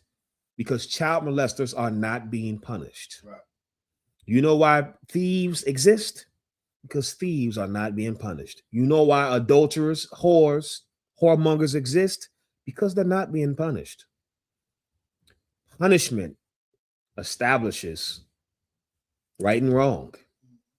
You understand? And for certain things, brother, there's not an understanding. It's just, here's the punishment for this happening. When Christ establishes his kingdom on the earth, brother, we are going to have the full authority to punish those who don't understand what's right and wrong. You understand? So that everybody else can understand, oh, we can't do that. We seen what happened to him. We now have it locked in our head. That's wrong. We can't do that. You understand? He said Numbers 15. Go ahead, Shapat, 15 and 38. Was talking about earlier our gospel music, saying, was it in the Bible? Right. If I could, sir. Yeah, read what you got, please. Book of Amos, chapter 5, verse 21. I despise your feast days. The Christians call like Sunday, they feast day. It's a feast day, they Sabbath. You know what I mean? It's a special day to them. Mm-hmm. You know what I'm saying? And I would not smell in your solemn assembly. Skip down to verse 23. Take thou away from me the noise of thy songs, for I will not hear the melody of thy vows. Yeah, the Lord is saying, take from me the noise of your songs. Gospel music is the worst genre of music you can ever listen to, because gospel music is music that is meant to make you pacified. Gospel music is equivalent to crack. That's why you ever notice, brother, especially sisters, women, whenever life start getting real hard, there's a thing in Black people and Hispanics where you got to start to play gospel music. You ever notice that?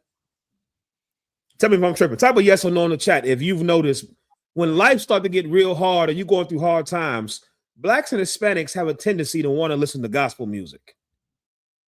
Y'all notice that? Yes or no? Jesharon said, is rape not equal to murder by the law? Rape is equivalent to murder. Rape is absolutely equivalent to murder. Kai Bao said, Khan, or Wadi, Jesharon, Kwamada, Simba, Yapaya.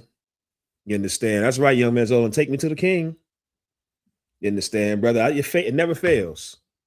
Soon as your life get hard, guess what you run into? You got to turn on some gospel music to make it through. To be encouraged and inspire you. It's a drug. I don't know if you know that. Do you know what else? You know who else does that? You ever watch an addict when they go clean and then something bad happens in their life? What do they always do? They run back to the drug. Come on, sir. It's the same. It's literally the same thing. Watch somebody that struggles with alcoholism or that struggles with crack or heroin. Somebody that's struggling to get off of drugs. And they've been off the drug, and then all it takes is for something bad in their life to happen, and now they're running back to the drug. That's gospel music. Gospel music is the drug, and that's why you need it when life gets so bad. That's why you yearn for it. You like to hear it when your life gets so depressing and stressful, because it's a drug. It's something that is meant to make you pacified. It's meant to not make you feel what you're supposed to be feeling. Gospel music, just like crack, just like heroin, takes you from the reality that you are supposed to be in. That's the problem. Too many of you running from the pain of life when you don't understand that God wants you to feel that pain. You run from the pain. How do you run from it? That gospel music makes you not feel bad about what you've done. The gospel music makes you not feel bad about the current condition of your life, the current state of your life. You understand? When that's wrong. You're supposed to sit in your decisions. You're supposed to sit in the things that you've done. You're supposed to feel the guilt. You're supposed to feel the shame. You're supposed to feel the sadness because it's the Lord that's making you feel it. The gospel music, just like crack, just like heroin, numbs the pain. I don't know if you know this. Numbing the pain does nothing for change.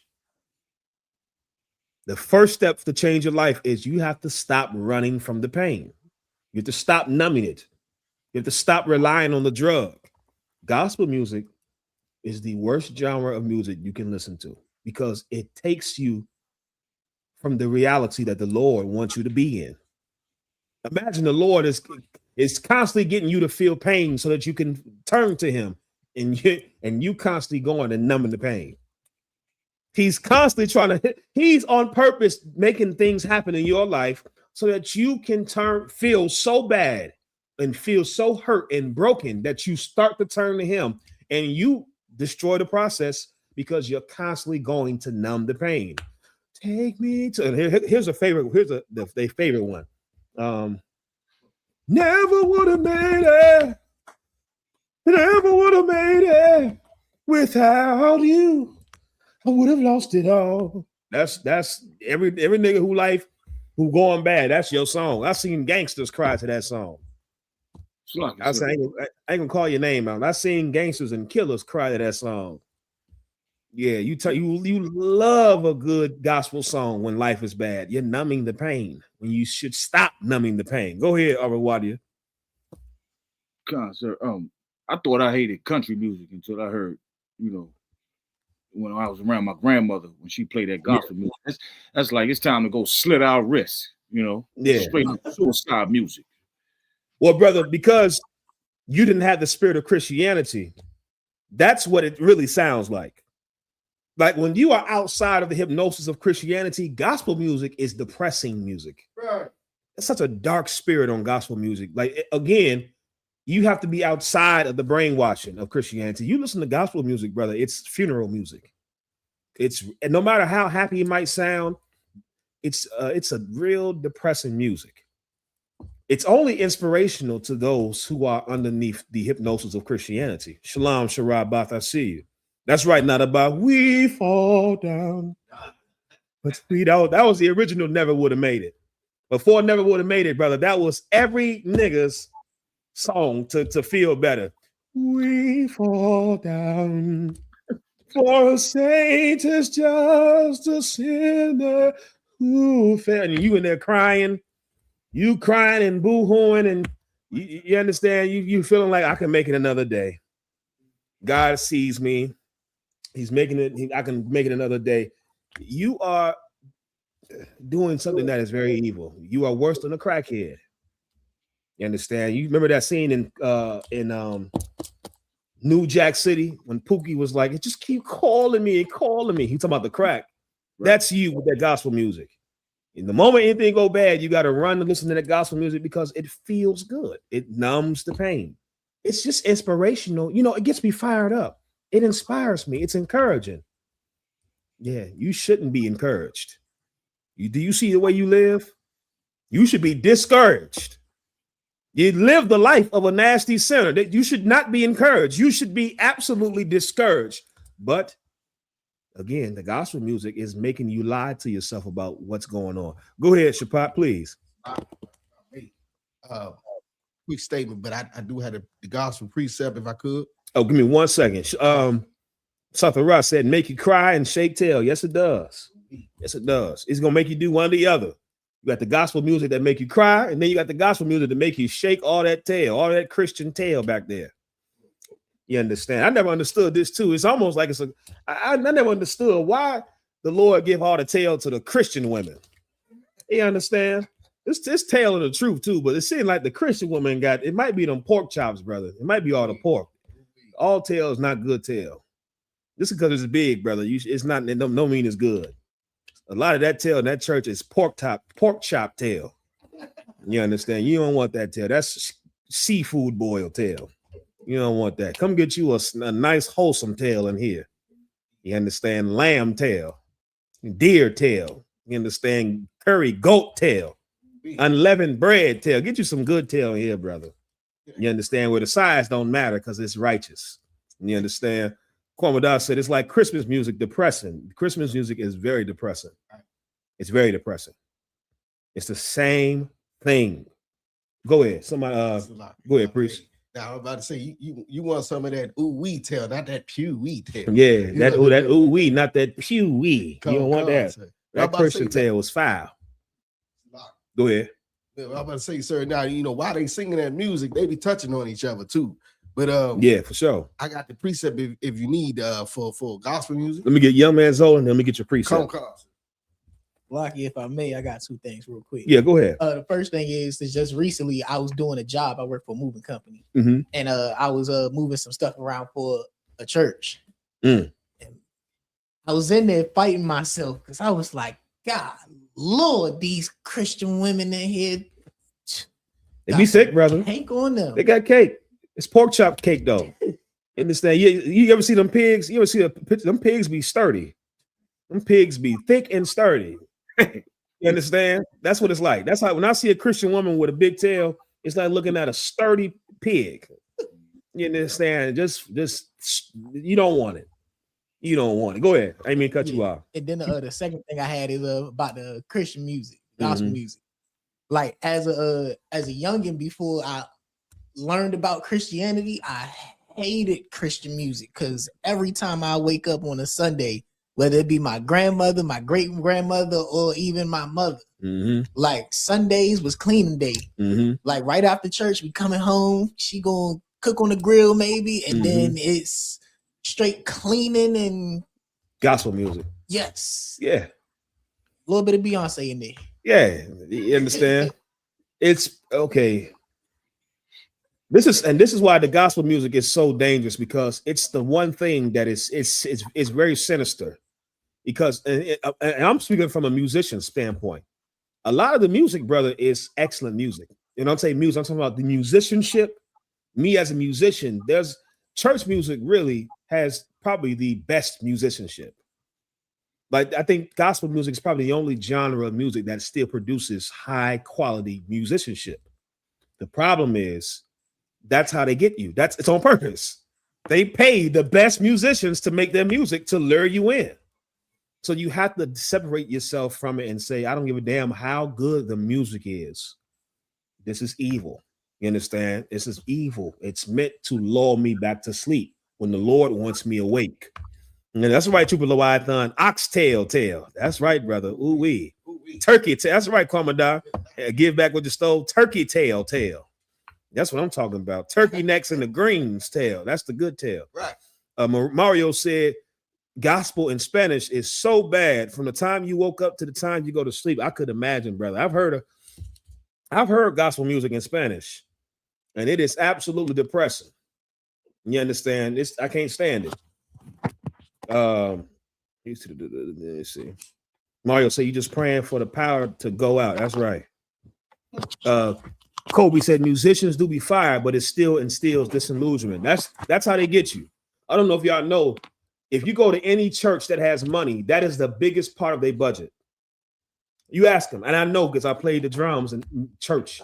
You understand? So I know the biggest part of the church's budget, if it's not the pastor's salary, it is the music, the musicians. The church is going to spend top dollar for the top musicians because the whole thing is about the music. It's the music. That's how they get you. They get you through the music, through the hypnosis of the music. You take away that music, you start to look at that nigga in the church like, what is he talking about? Take the music away when the niggas start going in, God, you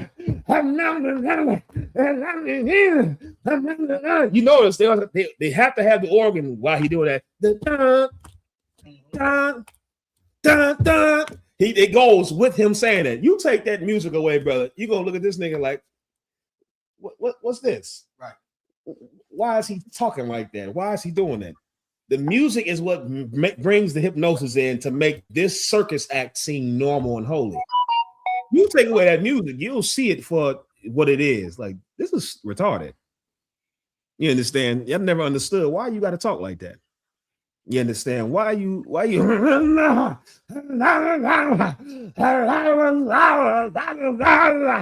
see, I can do that. Some of the Christians right now, they told the numbers going up on the viewership as I started doing that. The viewership just skyrocketed. God damn. I gotta do that before started every class. We are the Israelite school and universal practical knowledge. Started out of maybe if I did that, we would have members because you love that show, that circus show. Take your time. Yeah, take your time, brother. You love a good circus show, and that's why you love Diddy. That's why you love TD Jakes. That's why you love all of these pastors, because they give you entertainment. They don't feed you, though. You understand? That's the problem. You're leaving a concert to go home to hell. And the gospel music is what keeps you in the hypnosis to come back to the concert and not get fed every Sunday. Without the gospel music, you'll stop going to church. You'll stop listening to the pastor. You would stop being a Christian. The gospel music is very sinister, and you should avoid it. No matter how much the music is good. I understand. I'm telling you, I understand as a musician. You understand some of the best music, straight music-wise, comes out of the church because they pay the best musicians on purpose. You understand? Sata Raj said, them drums and organ put you in the trance. It's on purpose. They hit it.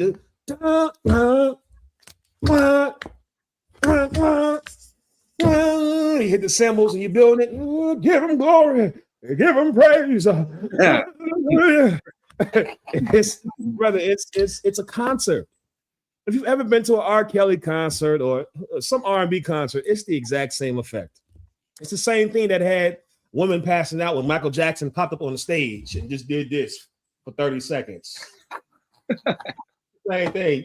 If you go watch the footage, if you listen, there's somebody holding chords while he's standing there. He's not just there in silence. If you listen real close to the footage when he's doing that, there's somebody that has chords playing. They just holding it. And while he's standing, they're just holding the chord to give a dramatic effect. And Michael Jackson, he just standing out looking out there, and you just catching the Holy Ghost. Passing out. It's the same effect. It's what every good concert gives you. You understand? What we got? Go ahead, Arwadi. Just right quick. It like you said, when the music get to going, it look like when he come out, it look like Dracula coming out there. You know, he might as well put the cape on and everything. That's right. It's very dramatic. And I don't know if y'all know this. Women love a performance. Women love drama. They love the things that are dramatic. That's why women can watch soap operas. A man can't sit and watch a soap opera like that unless he get old. Them old niggas, once you get old, you can watch stuff like that. Outside of that, brother, men don't watch soap operas. Right. Women can watch soap operas because women like that. They like the performance. They like the drama. That's why most people that go to concerts are women. You just look at the demographics. It doesn't matter what artist. Most people that go to concerts are women. You understand? Women like a show. They like the performative aspect of it. You understand? And Christian pastors are very aware of that. That's why they dress the way they dress. That's why they do everything the way that they do, because it's so theatrical. And women love that. That's why you like Tyler Perry movies, as garbage as they are, because it's a show. Right. It's theatrical.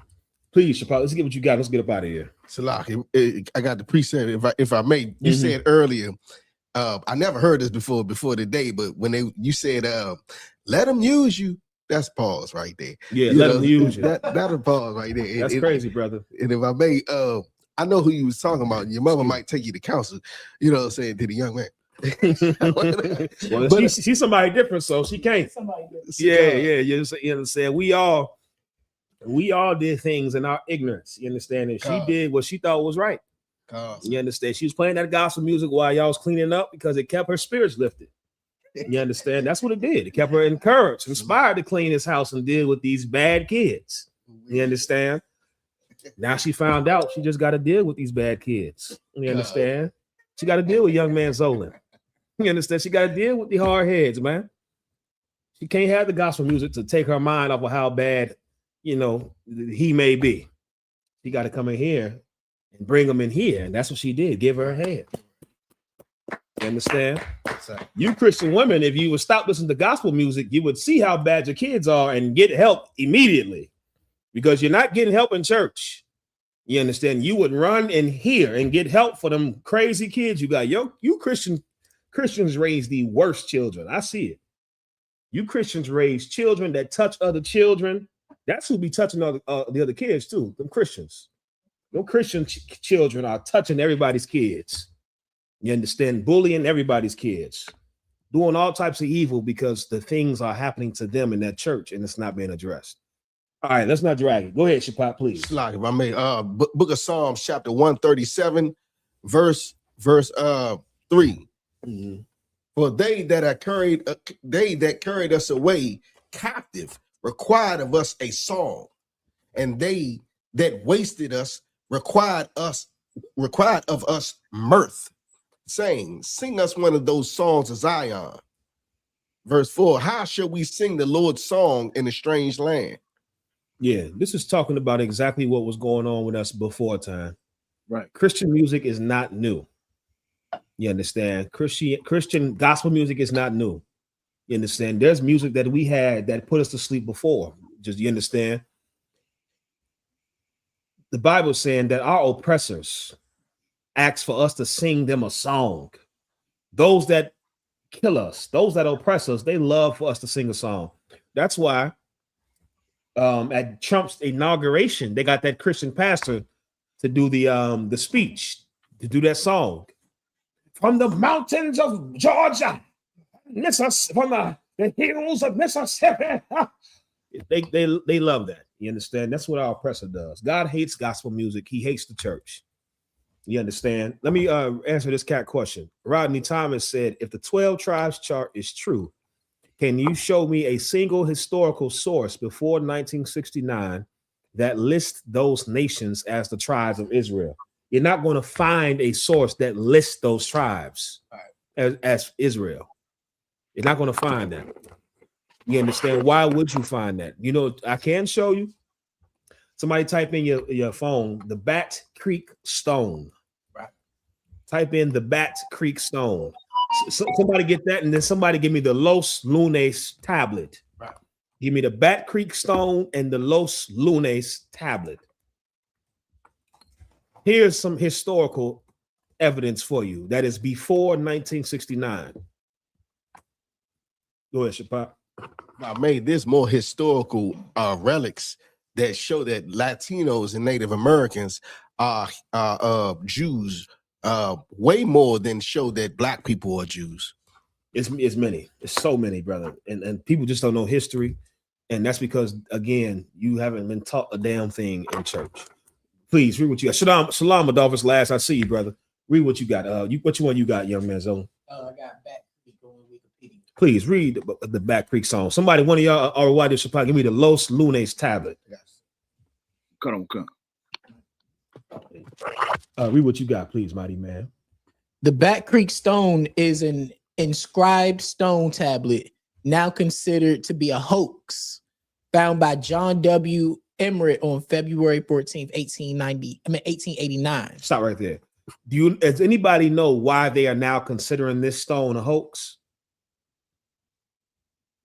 I'll tell you why. You're not gonna know why. I'm gonna tell you. There's a host of he used to have a show on Fox. His name was Bill O'Reilly. Salaki, sir, I know. Go ahead, Arwadia. That was Glenn Beck. Glenn Beck, the water. Glenn Beck, not Bill O'Reilly. Glenn Beck, the water priest. Go ahead. Keep going.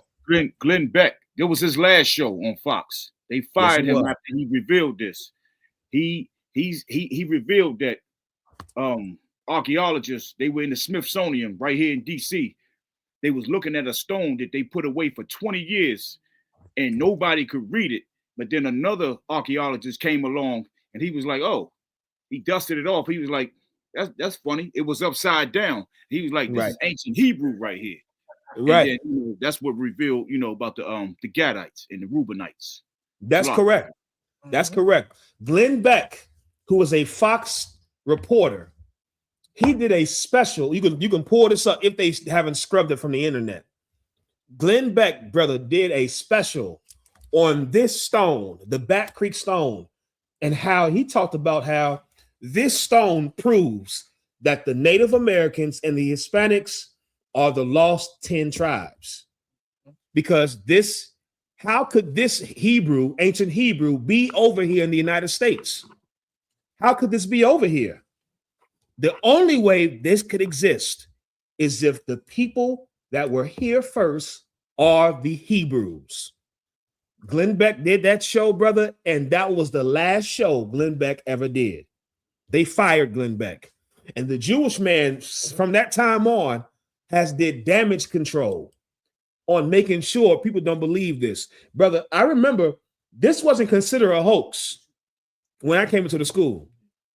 You understand? Like when you look this up on Google, when I first came to the school, they didn't have that on there saying now considered a hoax.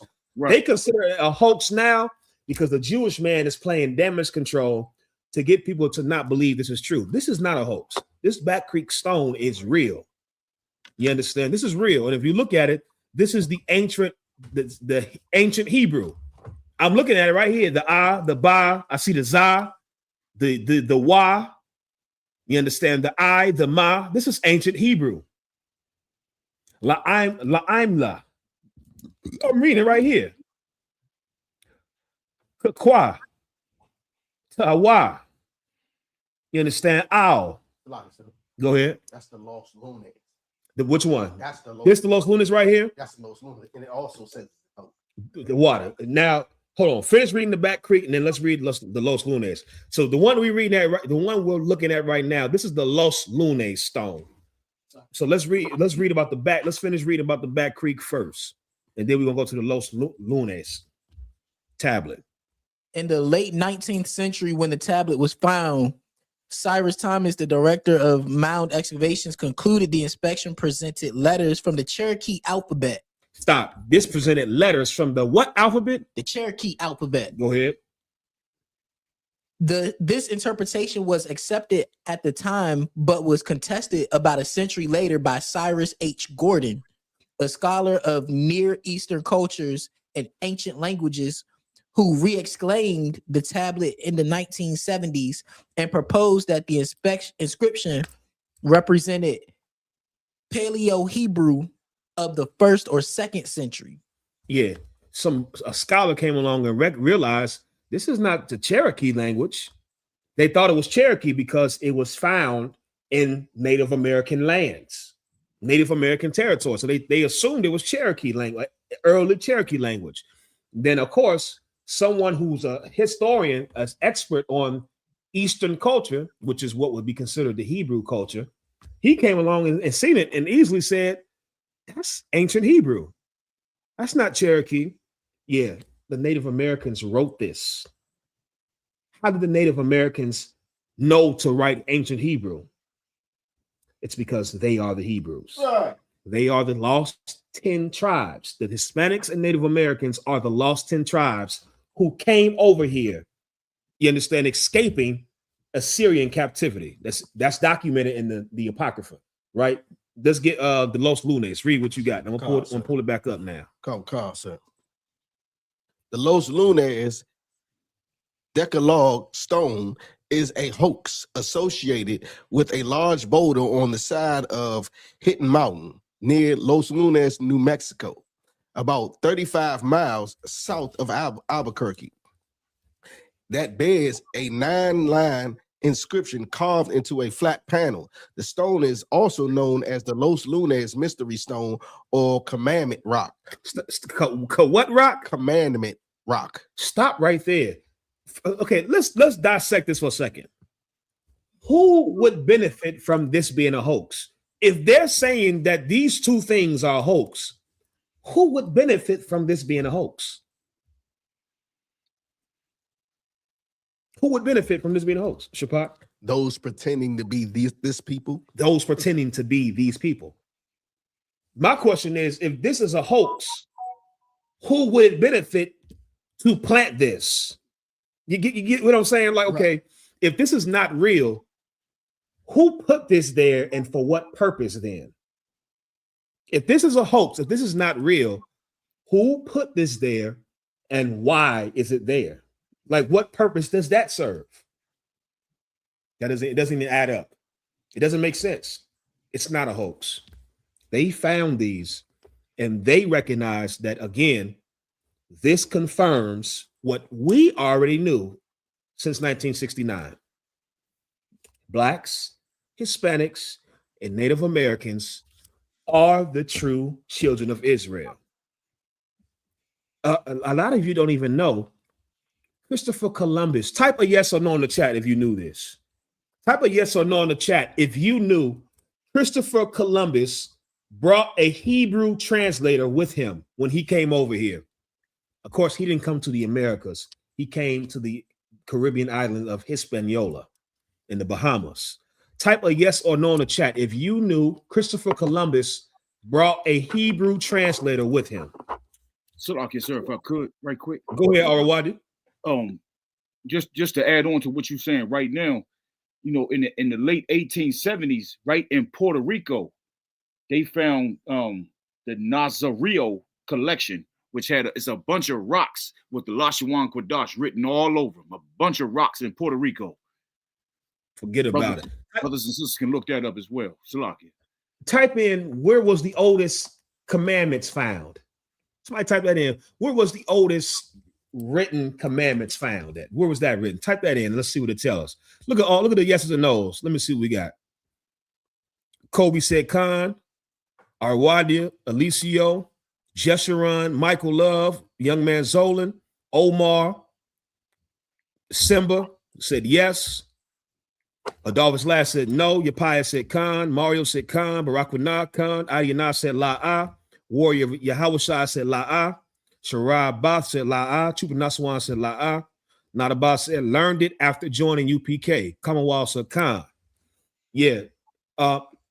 If Christopher Columbus was looking for India, like they told us in school, why the hell did he bring a Hebrew translator with him? What you got, Shapak? Salaki, his name was Luis de Torres. Luis de Torres was a significant figure who brought Hebrew knowledge to the Americas during Christopher Columbus's first voyage in 1492. Slow it down, Shapak, because again, niggas think we just talk and we just philosophize and we make stuff up. Read it again, please, Shapak. Just to prove this is the Hebrew translator that Christopher Columbus brought with him when he came over here. Go ahead, read it again. Come, sir.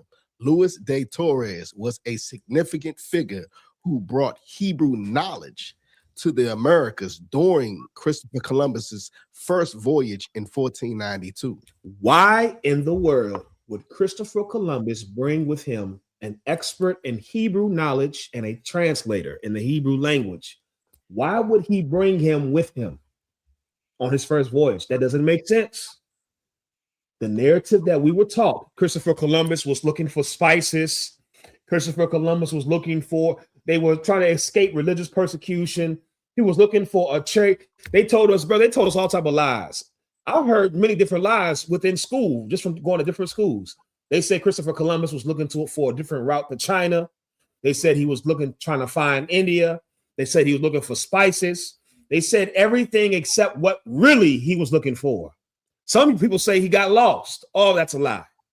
Christopher Columbus did not get lost. He was not looking for China.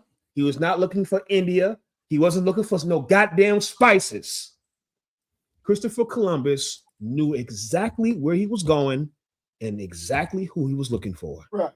Christopher Columbus read the Apocrypha of the 10 tribes, getting on a boat and coming over here to a land where no man dwelt. Right. He knew where he was going. He knew who he was looking for. That's why he brought with him a Hebrew expert a Hebrew translator, so that he can have somebody to speak to these natives, these native Indians who spoke Hebrew, because that's the original language of the Indians, ancient Hebrew. That's what we spoke when we first got over here. Go over, Shapat. I mean, young man, please. It's interesting that you bring that up, because like I didn't fully comprehend it a while ago when the movie Pocahontas came out. Yeah. But like when they came over on the boat, they showed one of the people who came off the boat with Columbus talking to the natives. Yeah. And like they were a translator, but they were perceived as white in the movie. Yeah. But like now that you're saying that, it's making sense now. Brother, that's the beauty of the truth. The truth puts together the pieces that have been scattered. It makes sense. Christopher Columbus brought a Hebrew translator because that nasty devil knew that's who we're over here. Anybody have for me? Where is the earliest commandments written down found? Shapat? Oh, you don't have it? Okay, let me get that first. Where was the earliest written commandments found? Go ahead, please, brother. That was in New Mexico. You got New Mexico? Let me see. You looked it up, Arwadi? No, it was something that I had seen a long time ago. Let me see. Let's see what we got. Read what you got, young man, please. Discovered in 1952 in a cave at Qumran near the Dead Sea. It preserves the oldest existing copy of the Ten Commandments. Okay, the oldest existing copy. I'm talking about the oldest inscription of the commandments. Where is that found? The commandments in the Qumran caves, those were the Dead Sea Scrolls. You understand? Those were manuscripts that the Israelites were writing and copying down because we were in persecution from the Romans. But I'm talking about there's something that is before that. And where is it found? You might not be able to find. Go ahead, Shapat. Okay. The earliest commandments are believed to have been given. Salaki, I got something. No sweat. For times, go ahead. I got something else. If okay. For time's sake, go ahead, Arwadi. It's the Los Lunes. It was in New Mexico. The water. It's the tablet that we just read. The Los Lunes in New Mexico. You understand? It's the earliest record of the commandments. You understand? The Native Americans and the Hispanics, they're the same people. They were over here, brother, trying to keep the laws. You read in the Apocrypha, and that's how they got over here. They got over here because they were taken into captivity by the Assyrians. And then eventually they left the Assyrian captivity to seek out a land where they could observe the laws of God. That's what it says in the Apocrypha. And when they came to this land, brother, originally, when they first got here, they were following the commandments. Just like any time, brother, you leave us long enough, we go off. And so that's why you see all that Native American garbage today, all that, all the animals worship and all that garbage. That's the same as Christianity. Right. Okay. I'm gonna blow a lot of y'all minds. I try not to hurt brothers. I try not to offend brothers and sisters when I see them post this. When you see Native Americans dressing with them animal skins and doing that's the same as this in church. Right. It's the equivalent. Right. That's not the true Native American culture. Okay. That's them taking on other belief systems. You understand? The true culture of the Native Americans is not to do that. You understand? They learned that from being over here and taking on different belief systems. You understand? What you have to realize is the Native Americans, Hispanics are Black people, brothers, and we all together are the 12 tribes of Israel. Archaeology proves it. So Robert Thomas, there's some sources for you that's before 1969. You understand? Go ahead, Shapat. Slocking about me. Yeah. And his question, is stuff like that which strengthens my faith in the Bible, because since I've been in the school, it shows how every part of the Bible is actually still going on today. That's right. And just like he's denying our brothers, the Latinos and Native Americans, we did that back in Jerusalem and called them Gentiles. That's right. Did the exact same thing. That's right. We still do it today. You understand? We still do it. Right. You go into the history, brother, you'll find out that there have been voyages from here. Like everything that you were taught in school is a lie. They don't tell you that the Spanish and the Portuguese came over here, brother, and were shipping Native Americans to the Caribbean and to Spain and Portugal for slavery. They never taught us that. They never taught us that the first people to go into slavery here on the Western Hemisphere were the Native Americans and Hispanics. The Portuguese and the Spaniards came over here and were taking Native Americans by the boatloads and shipping them to the Caribbean, shipping them back to Spain and Portugal for slavery. You understand? That's what they were doing. And then because they were so brutal in how they were doing it, they had to now find the brothers of the Native Americans and Hispanics to help fuel the labor supply. And what did they do?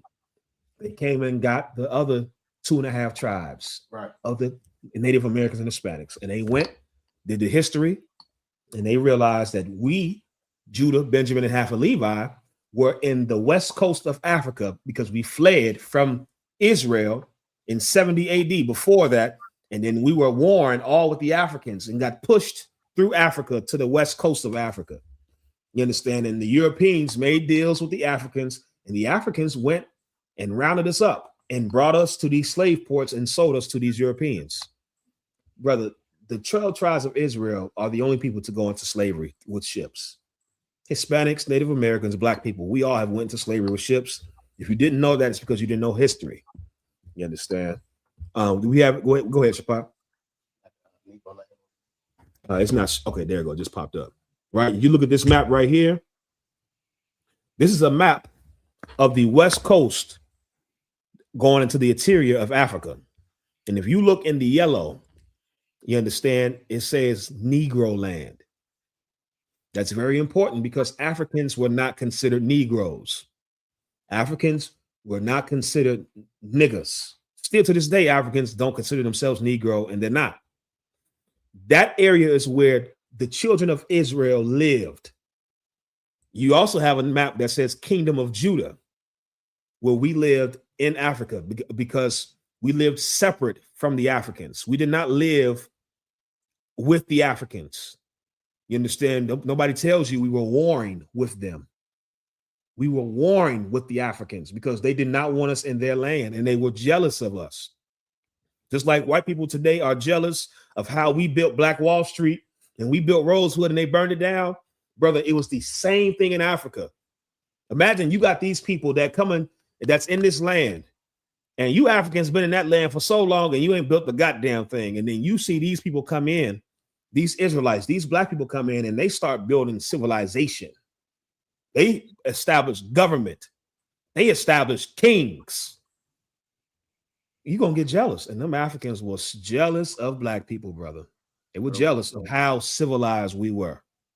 And so the white man, he knew exactly who to go to. And they made deals with them Europeans, and the Africans gladly rounded us up.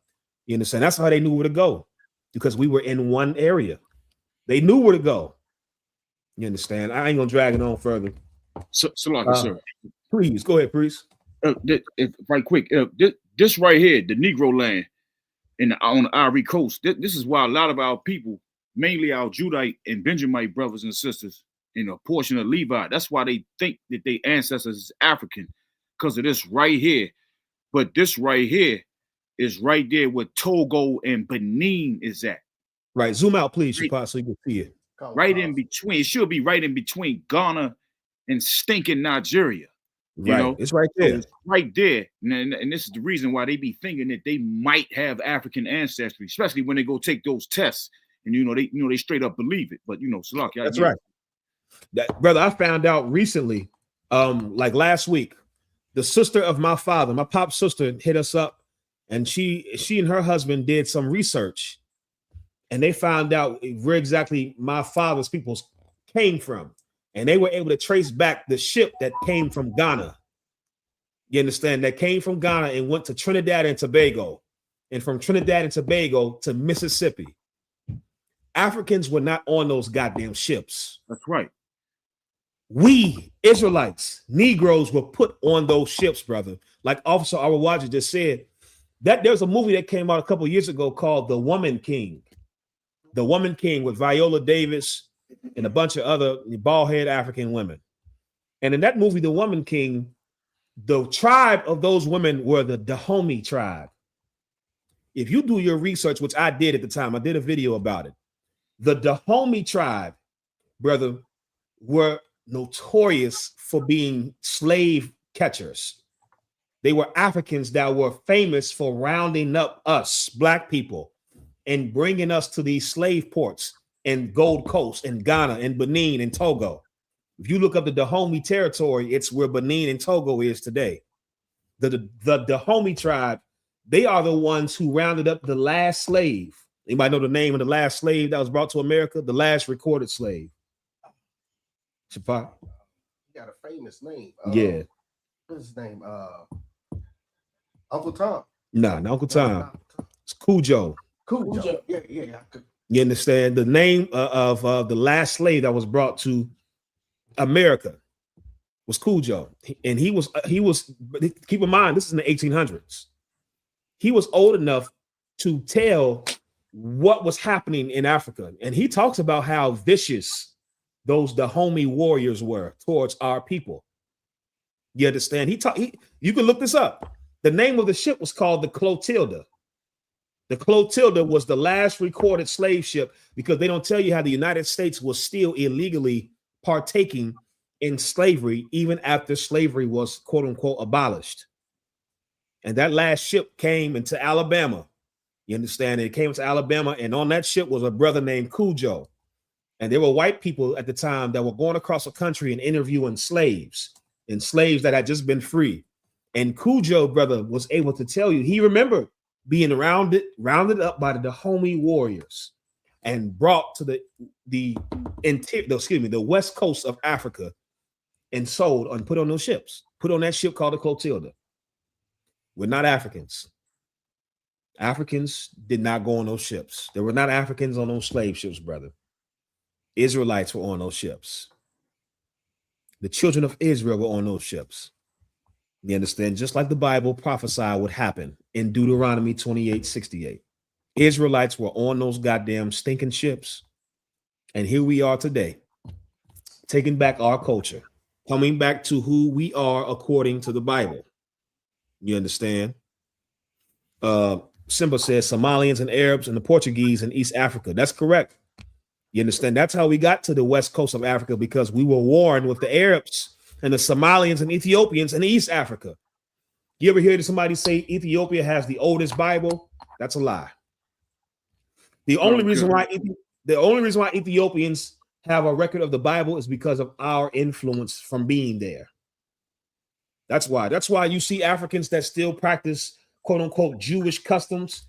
Brother, those are the Africans that were what we call swagger jacking black people. Like our influence still, there's remnants of our influence still wherever we were. Just like if we were to leave America today, brother, you think they would stop saying what we say and doing what we do? You would see remnants of us still here, even 50 years later. If blacks, Hispanics, and Native Americans were to all leave America and go somewhere else, 50 years later, you would still see remnants of us being here. And here's the ignorant part. You would see them doing what we used to do, and you would ignorantly think it's them doing it. It's their culture. When what you're seeing is the remnants of when we were around them. That's the same thing with Africa. A lot of people be like, you hear certain drums, like, oh, I hate when I watch videos and be like, see, this drum comes from the West African. That's not true. Right. You giving credit for stuff that comes from us. And then they start doing it and we left. And so now it looked like it's theirs. Brother,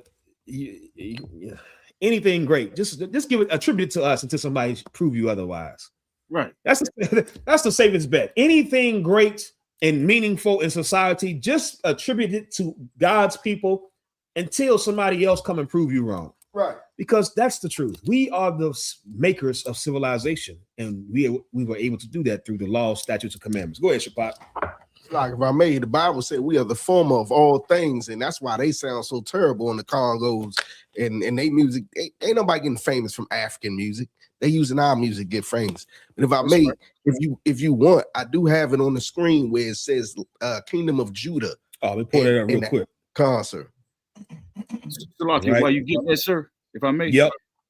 You know, just for me to add on right quick, even to prove it more, like one of those white explorers, you know, hundreds of years ago when he went down to Peru and a little canoe pulled up on him and his boys, you know, and it was a woman. It's right in that book, Lost Tribes and Promised Lands. And that's right.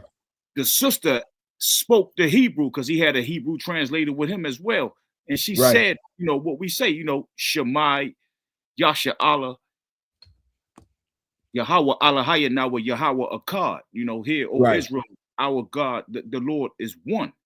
That's right. You know, so that's how they greeted each other. That was the salute. And you'll read the records of when they went to some island, the Spanish explorers went to some island, and I think it was the island of Puerto Rico, and they said Manessa is an island over, or Manessa is like a couple islands over, meaning, brother, the tribes, they knew brother, we knew who we were. Mm-hmm. We just like if you were to go to New York right now and you go to Spanish Harlem, you talk to a Puerto Rican, the Puerto Ricans can tell you, you can find the Cubans a couple blocks that way. Right. It's the same. If you go to New York, they can tell you, the Jamaicans is going to be White Plains and Gun Hill. You understand? It's the same way. They came over here, brother, and they were able to pinpoint where each tribe was because it's the same how we live today. It's not that we're separate, but each tribe is going to be where to find each tribe.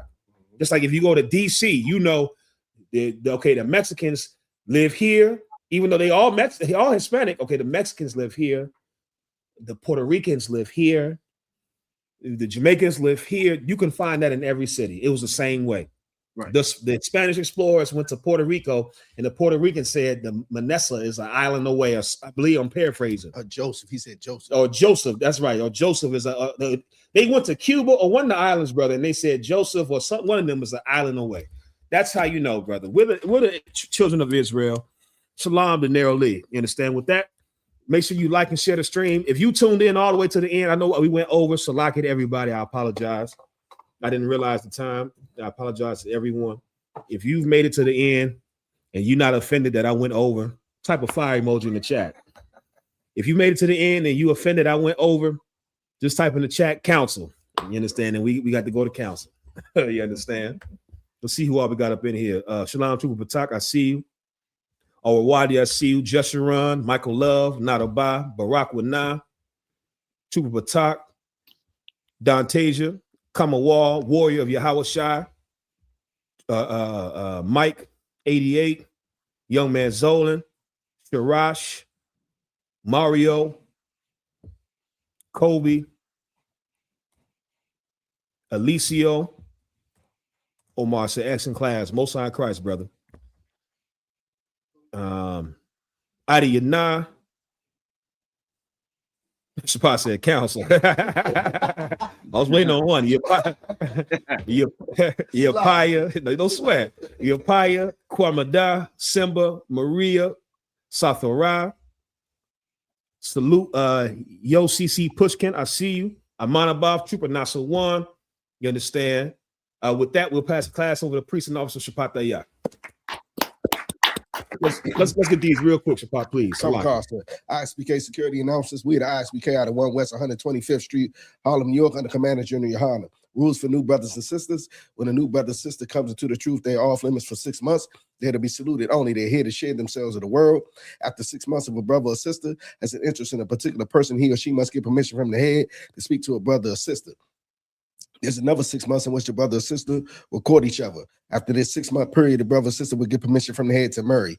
Tithes, which is a commandment. You can find this in the book of Numbers, chapter 18, verse 21, in the book of Malachi, chapter 3, verse 8 through 10. Means 10th in Hebrew and is pronounced ma'ashera.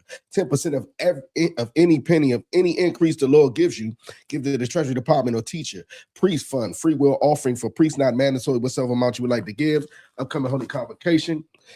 Feast of the dedication, Hanukkah, 25th day of the 9th month, by the space of 8 days, Sunday the 14th of December, 2025 for 8 days. You can find us in the book of 1 Maccabees, chapter 4, verse 52 through 61. Also, we got the Lord's 57th annual Passover in Houston, Texas.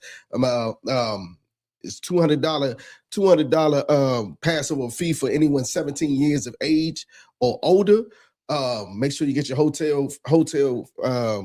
book your hotels and get your travel arrangements together. You know what I'm saying? That's Saturday, April the 4th in Houston, Texas, the Lord's annual 57th Passover.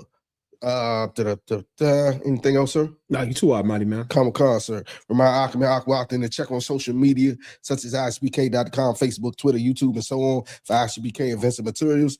If a brother wants to be a trooper in the school, you should start wearing all black, which includes black boots, black shirts, the black pants, black headband, or scarf. And with that, I say I might get, which means to stand. I see you, landlord and fisherman, Trooper Leviathan.